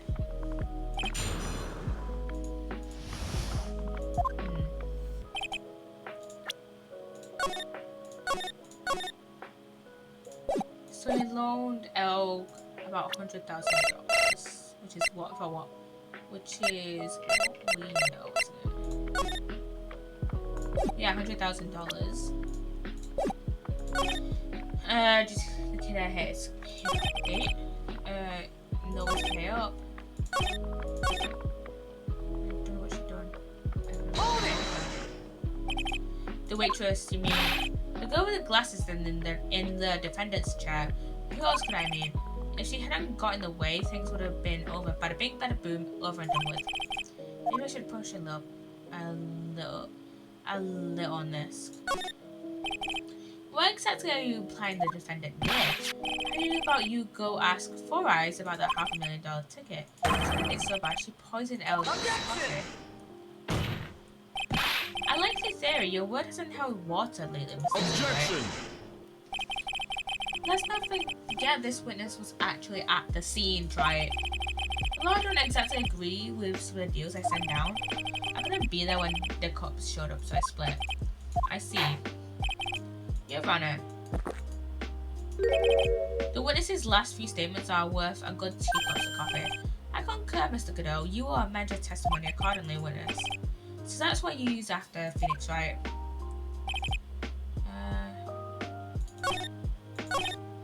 My business with that kid is over. The tiger's trying to pin the crime on Maggie. If I ask him about what he saw, it's only going to damage our case.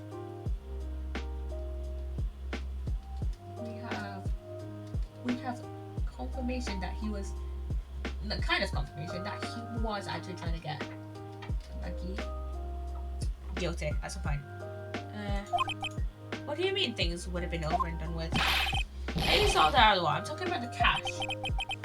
I was there to get my $100,000 back. That's all. I'm a businessman. It was all coming together before that waitress got in the way.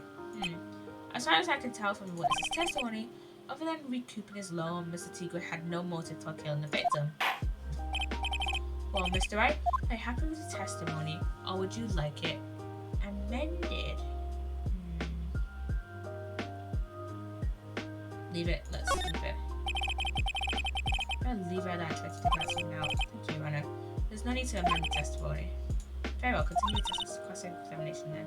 So Tiger was meeting Glenn Elk to get his money back. If Mr. Elk had just given him the lottery ticket, that would have been the end of it. Yeah, so what's the Tiger's motive? It's the big one. Don't mind to undermine this testimony, it's all over for us. Why would he have to poison Mr. Elk? And why did he loan him the money in the first place when he knew he couldn't repay him?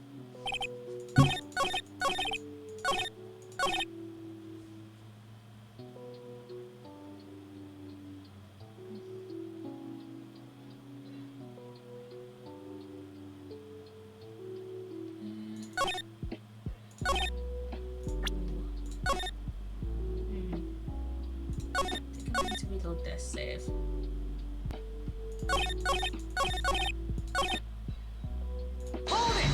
And ask the other question. I don't know what to go for that. Ask how things would have been. What do you mean things would have been over and done with?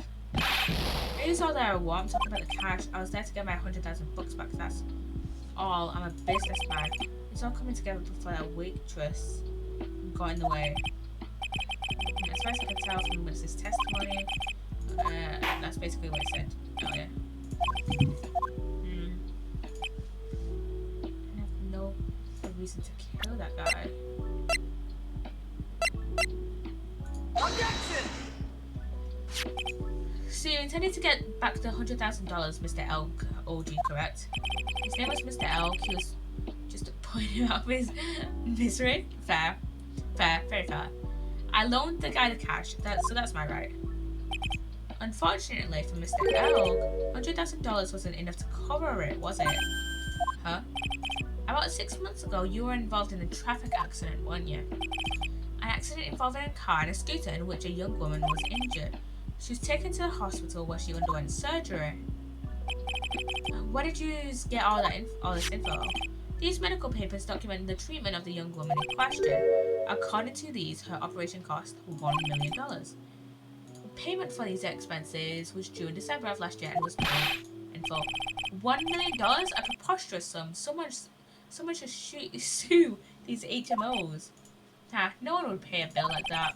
If the medical association got wind of that, the hospital would end up as dead as a morgue. But Mr. Tigre had no choice but to pay because his very life depended on it.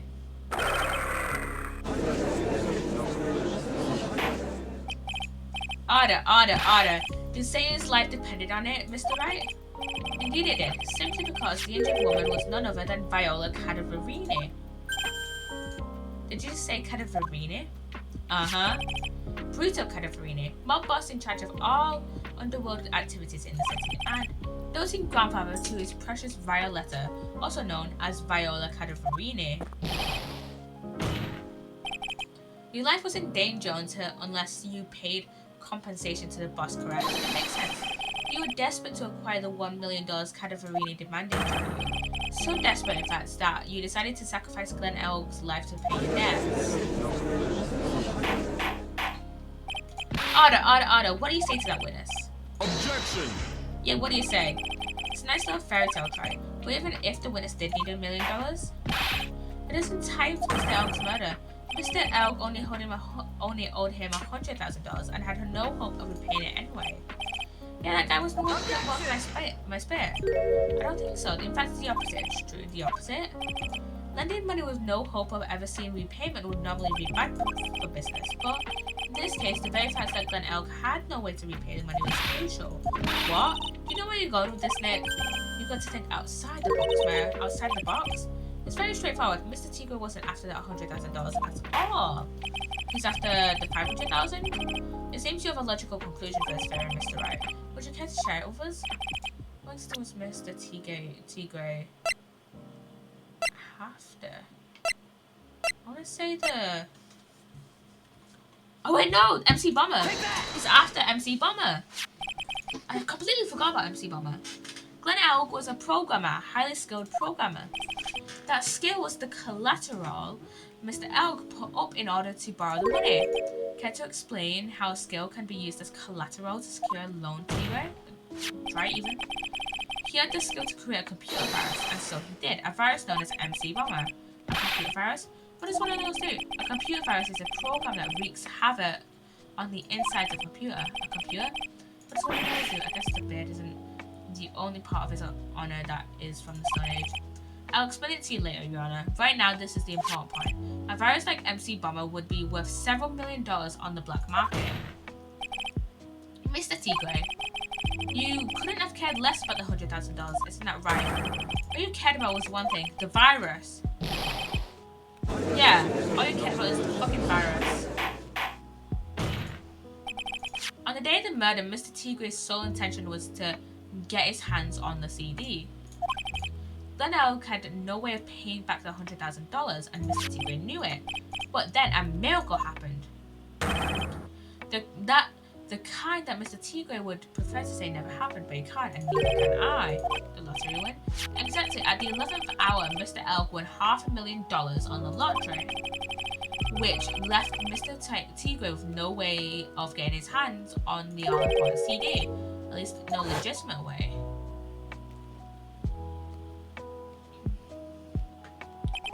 So he resorted to illegitimate means. That's crazy! He murdered Glen Elg and then made his next move, to frame Maggie Bird for the crime. Mr. Tigre posed as Glen Elg, while Viola Cadaverini played the role of Mr. Bird. And then they reenacted the whole thing in order to establish a witness. Victor Kudo! The witness being the one we all heard testify yesterday, Mr. Victor Kudo. Objection! Like I said, Trite, that's crazy. No one could pull off a stunt like that. For starters, there's no way the chef could have been kept in the dark about it. But Mr. Armstrong was in on it from the very beginning. Have you forgotten already, Mr. Kudo? Mr. Armstrong owed the witness money too. $500,000, in fact. He had no choice but to go along with Mr. Tigre's plan.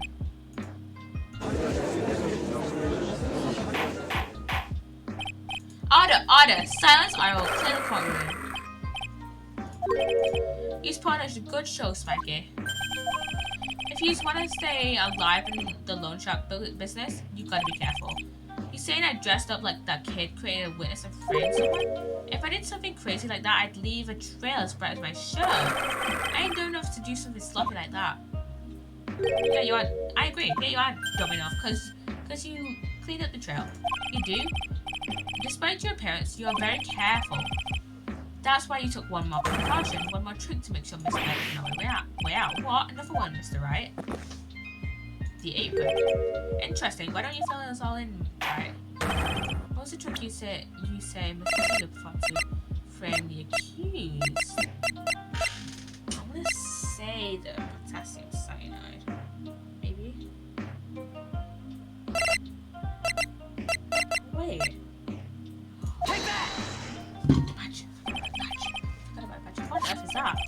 What an insult to think anyone could be fooled by such a childish imitation. Consider yourself insulted, Your Honor. Mr. Tigre, you didn't just pose as the victim on the day in question. A month ago, in this very court, you posed as me.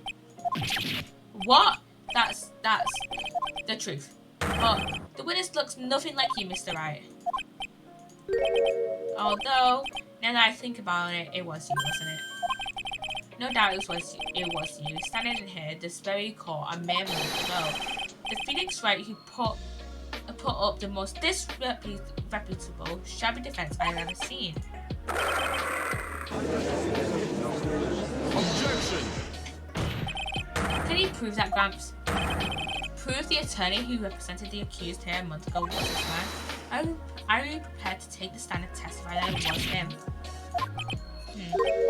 Hey, forget about it, yeah? I wouldn't do something like that. Not me. You made a mistake, right? It was someone else, huh? Have you no pride, Objection! This isn't a matter of pride. In case you didn't know, right? Here in court, we deal with people's lives. Mr. Goodall was right. Your Honor, speaking for myself, I am absolutely convinced. The entire question was the witness standing before me now. However, I preside over this court as the judge with the vested power to hand out a verdict. Someone in my position cannot be swayed by memory without evidence to support it. No! If the defense has no further evidence, the court will now excuse the witness. The circumstances surrounding Mr. Tigre are dubious for sure, but not conclusive. But we've come so far. You say he impersonated Glenelg. You say he impersonated you. But none of that adds to a murder charge. You don't have a shred of evidence that the witness poisoned the victim's coffee.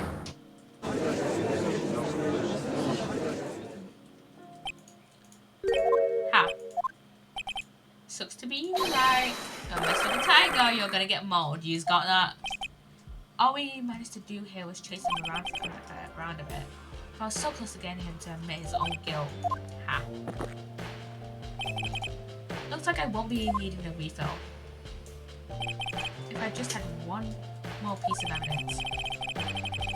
One more piece of evidence and maybe I could get Maggie off the hook. Just one piece. This witness's cross-examination is over. You are free to go, Mr. Tigre. Fuck! For fuck's sake, man. Your Honor, sir. It's Gumshoe! Wait! It's Gumshoe! It's that dude coming in clutch. Detective Gumshoe. Sorry it took so long, pal. I saved everything on this. My badge, this works. So here it is. My heart's counting on this too. What is it, detective? Isn't it obvious, pal? It's the final decisive piece of evidence. Yeah! What?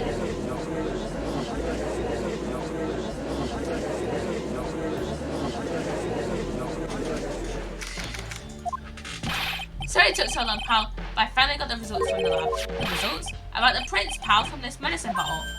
Oh, so, do you know who the prints belong to by now? Do you think I'm some kind of hack detective? Of course I know. So, tell us that the tiger's right, I knew it. You bet. Clear as crystal, all over the bottle. The Furio Tigre's paw prints, alright? That's great. We've got him now with it. What's wrong with you? You've hardly said a word since Detective Gumshoe got here. You said everything on the line for this, Nick. I know. Look, I'm sorry, this is kind of hard to say, but it really doesn't make any difference whose prints are on that bottle now. Her? What? Why not? What we need to produce at this stage in the trial is irrefutable evidence that the tiger put poison in Glenelg's coffee. He already admitted that he met the victim. The fact that his prints are on this bottle, that really doesn't make any difference now. I knew it. Great. No matter how hard I try, I'm never of any use. Oh, come on! You didn't have to put my boy Gumshoe like that down. You didn't have to put my man Gumshoe down like that, you know? Hey, don't be so hard on yourself. This was our last chance to help Maggie. We have been working on some useless piece of evidence the whole time. It's alright, I'm a real loser. No, you're not Gumshoe. It's not breaking news to me, pal. Detective Gumshoe? Maggie! You've been working on something for me? Sorry I let you down, Maggie. I know you didn't do it. Now, Detective, we're supposed to be able to prove something like that. I'm really sorry. I'll get out of your hair now. Detective Gumshoe, wait! He's gone. Isn't there anything we can do now, Nick? I wish there was. Gumshoe worked so hard to get that evidence. If only there was somewhere I could use it.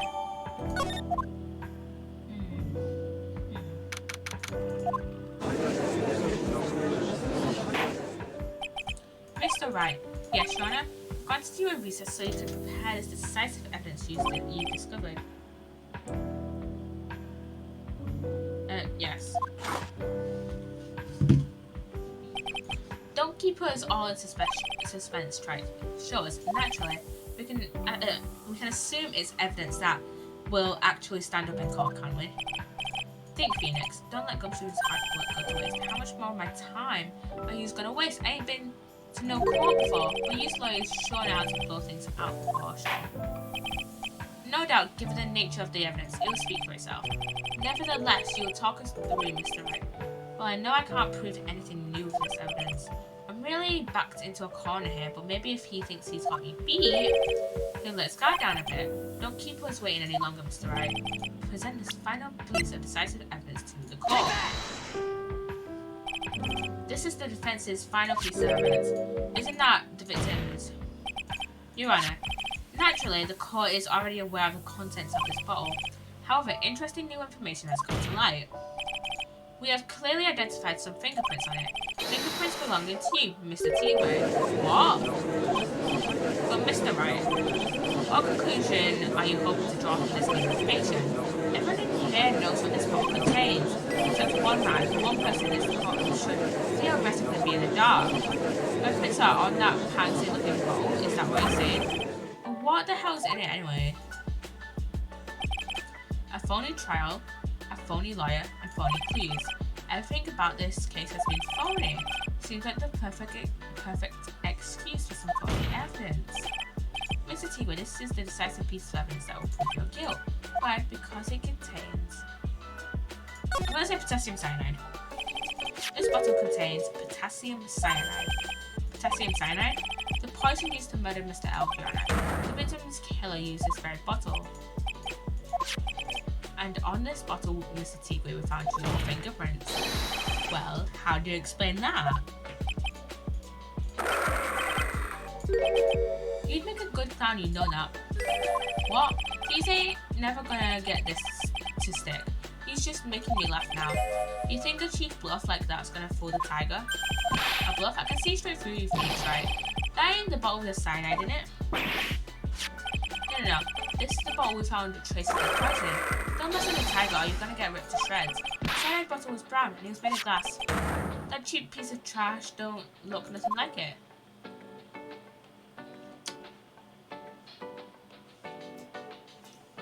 You just outed yourself there, mate.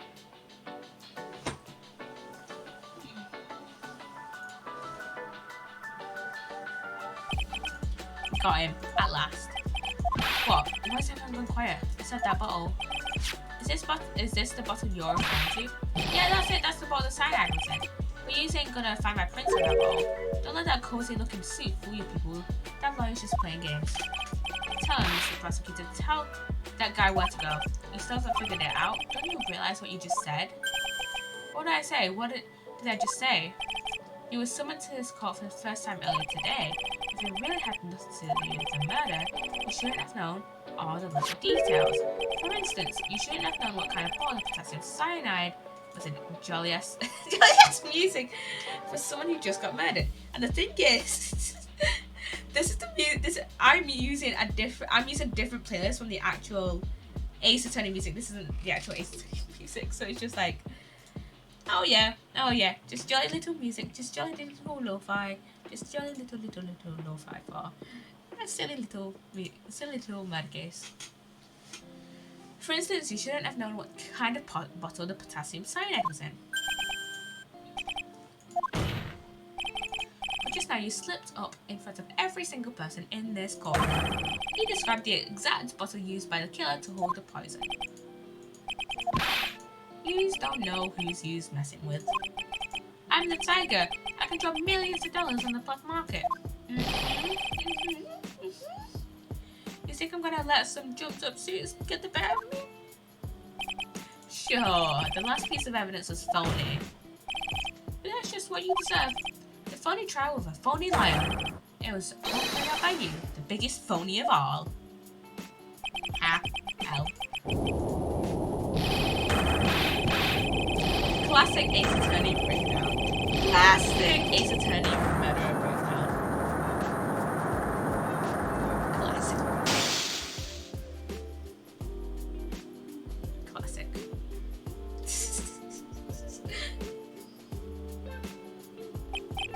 What's going on? It looks like a blackout.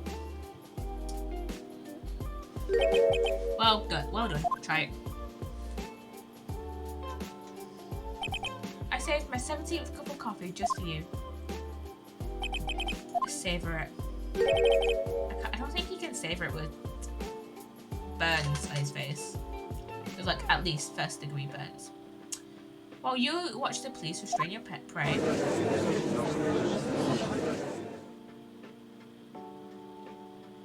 Maggie! We love Maggie. Maggie's great. Mr. Wright, you caught a tiger by his toe, but if this one hollers, he won't be let go. Now then, how are things going with Mr. Teagle, Mr. Goodell? He's been arrested on suspicion of the murder of Glenelg, Your Honor. Fortunately for us, we managed to rectify a very grave error. Miss Bird was found guilty in the absence of a genuine defense attorney. Yes, she was. And in the absence of genuine evidence. But the tiger made one mistake. Indeed. He very nearly got away with everything if it wasn't for that one slip of the tongue. Furio Tigre is a truly frightening criminal. Ha. A truly frightening one. Is that defense attorney over there? No. Well, I'm now in a position to deliver my verdict. This court finds the defendant, Maggie Bird, not guilty! Yeah, not guilty. Slash E growl. He actually did slash E growl, yeah. That is all. This court is adjourned.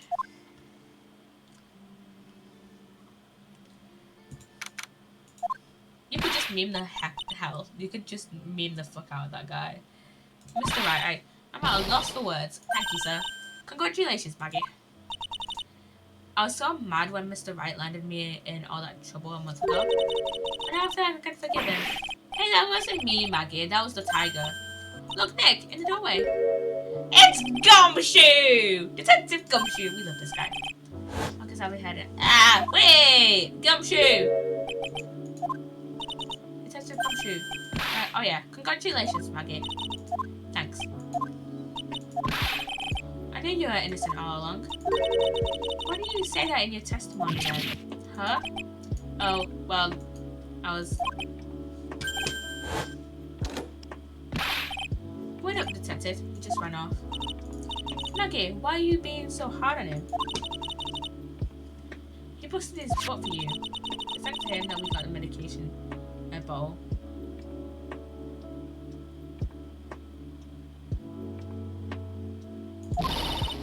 That wasn't even of any use, but it's only because Mr. Wright used it so cleverly.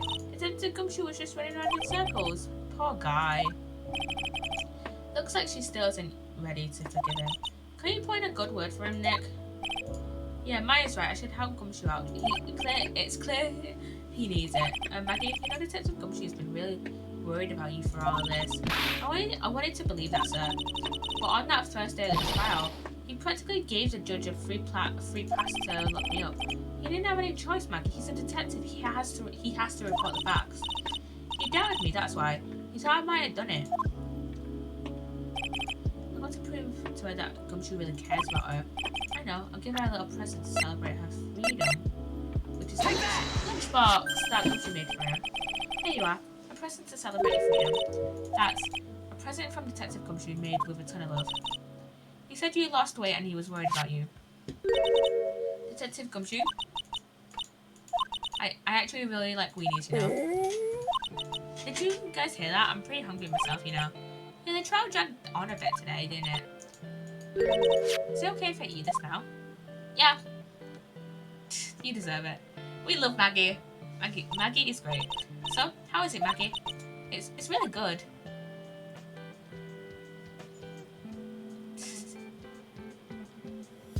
So the case of the false allegations surrounding Maggie have all been cleared up. And who knows? Maybe a whole new chapter of her life is about to start.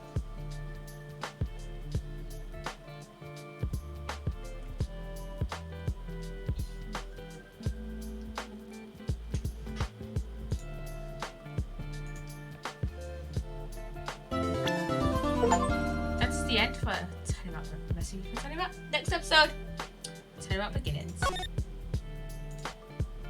Okay. I don't want you to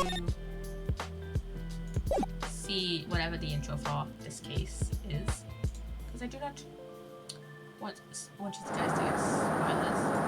But let's see. I'm going to go into Twitch to see. I think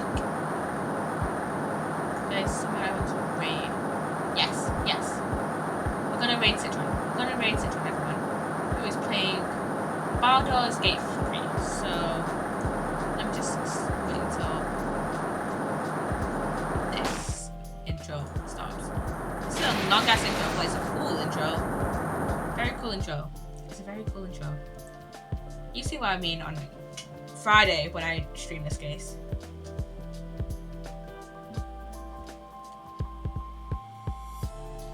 You guys will see what I mean. Come on, hurry this up. Hurry this up, Phoenix. Hurry this up, Phoenix. Okay, this is a very... This is one of the coolest intros to a case I've seen. And I'm just like, totally not... I'm totally just like, leaving you on the edge of this. So, yeah. Okay. Let me switch this screen. I hope you have enjoyed this stream. And I shall see you guys tomorrow for an Ozuk stream, and then Friday for Turnabout Beginnings, and then next week we're going to do the last case in Turnabout. No, they're going to do the last case in Trials and Tribulations. So yeah, /raid Citron. Woo! Going to raid Citron, everybody. Okay. Let me just get her chat up.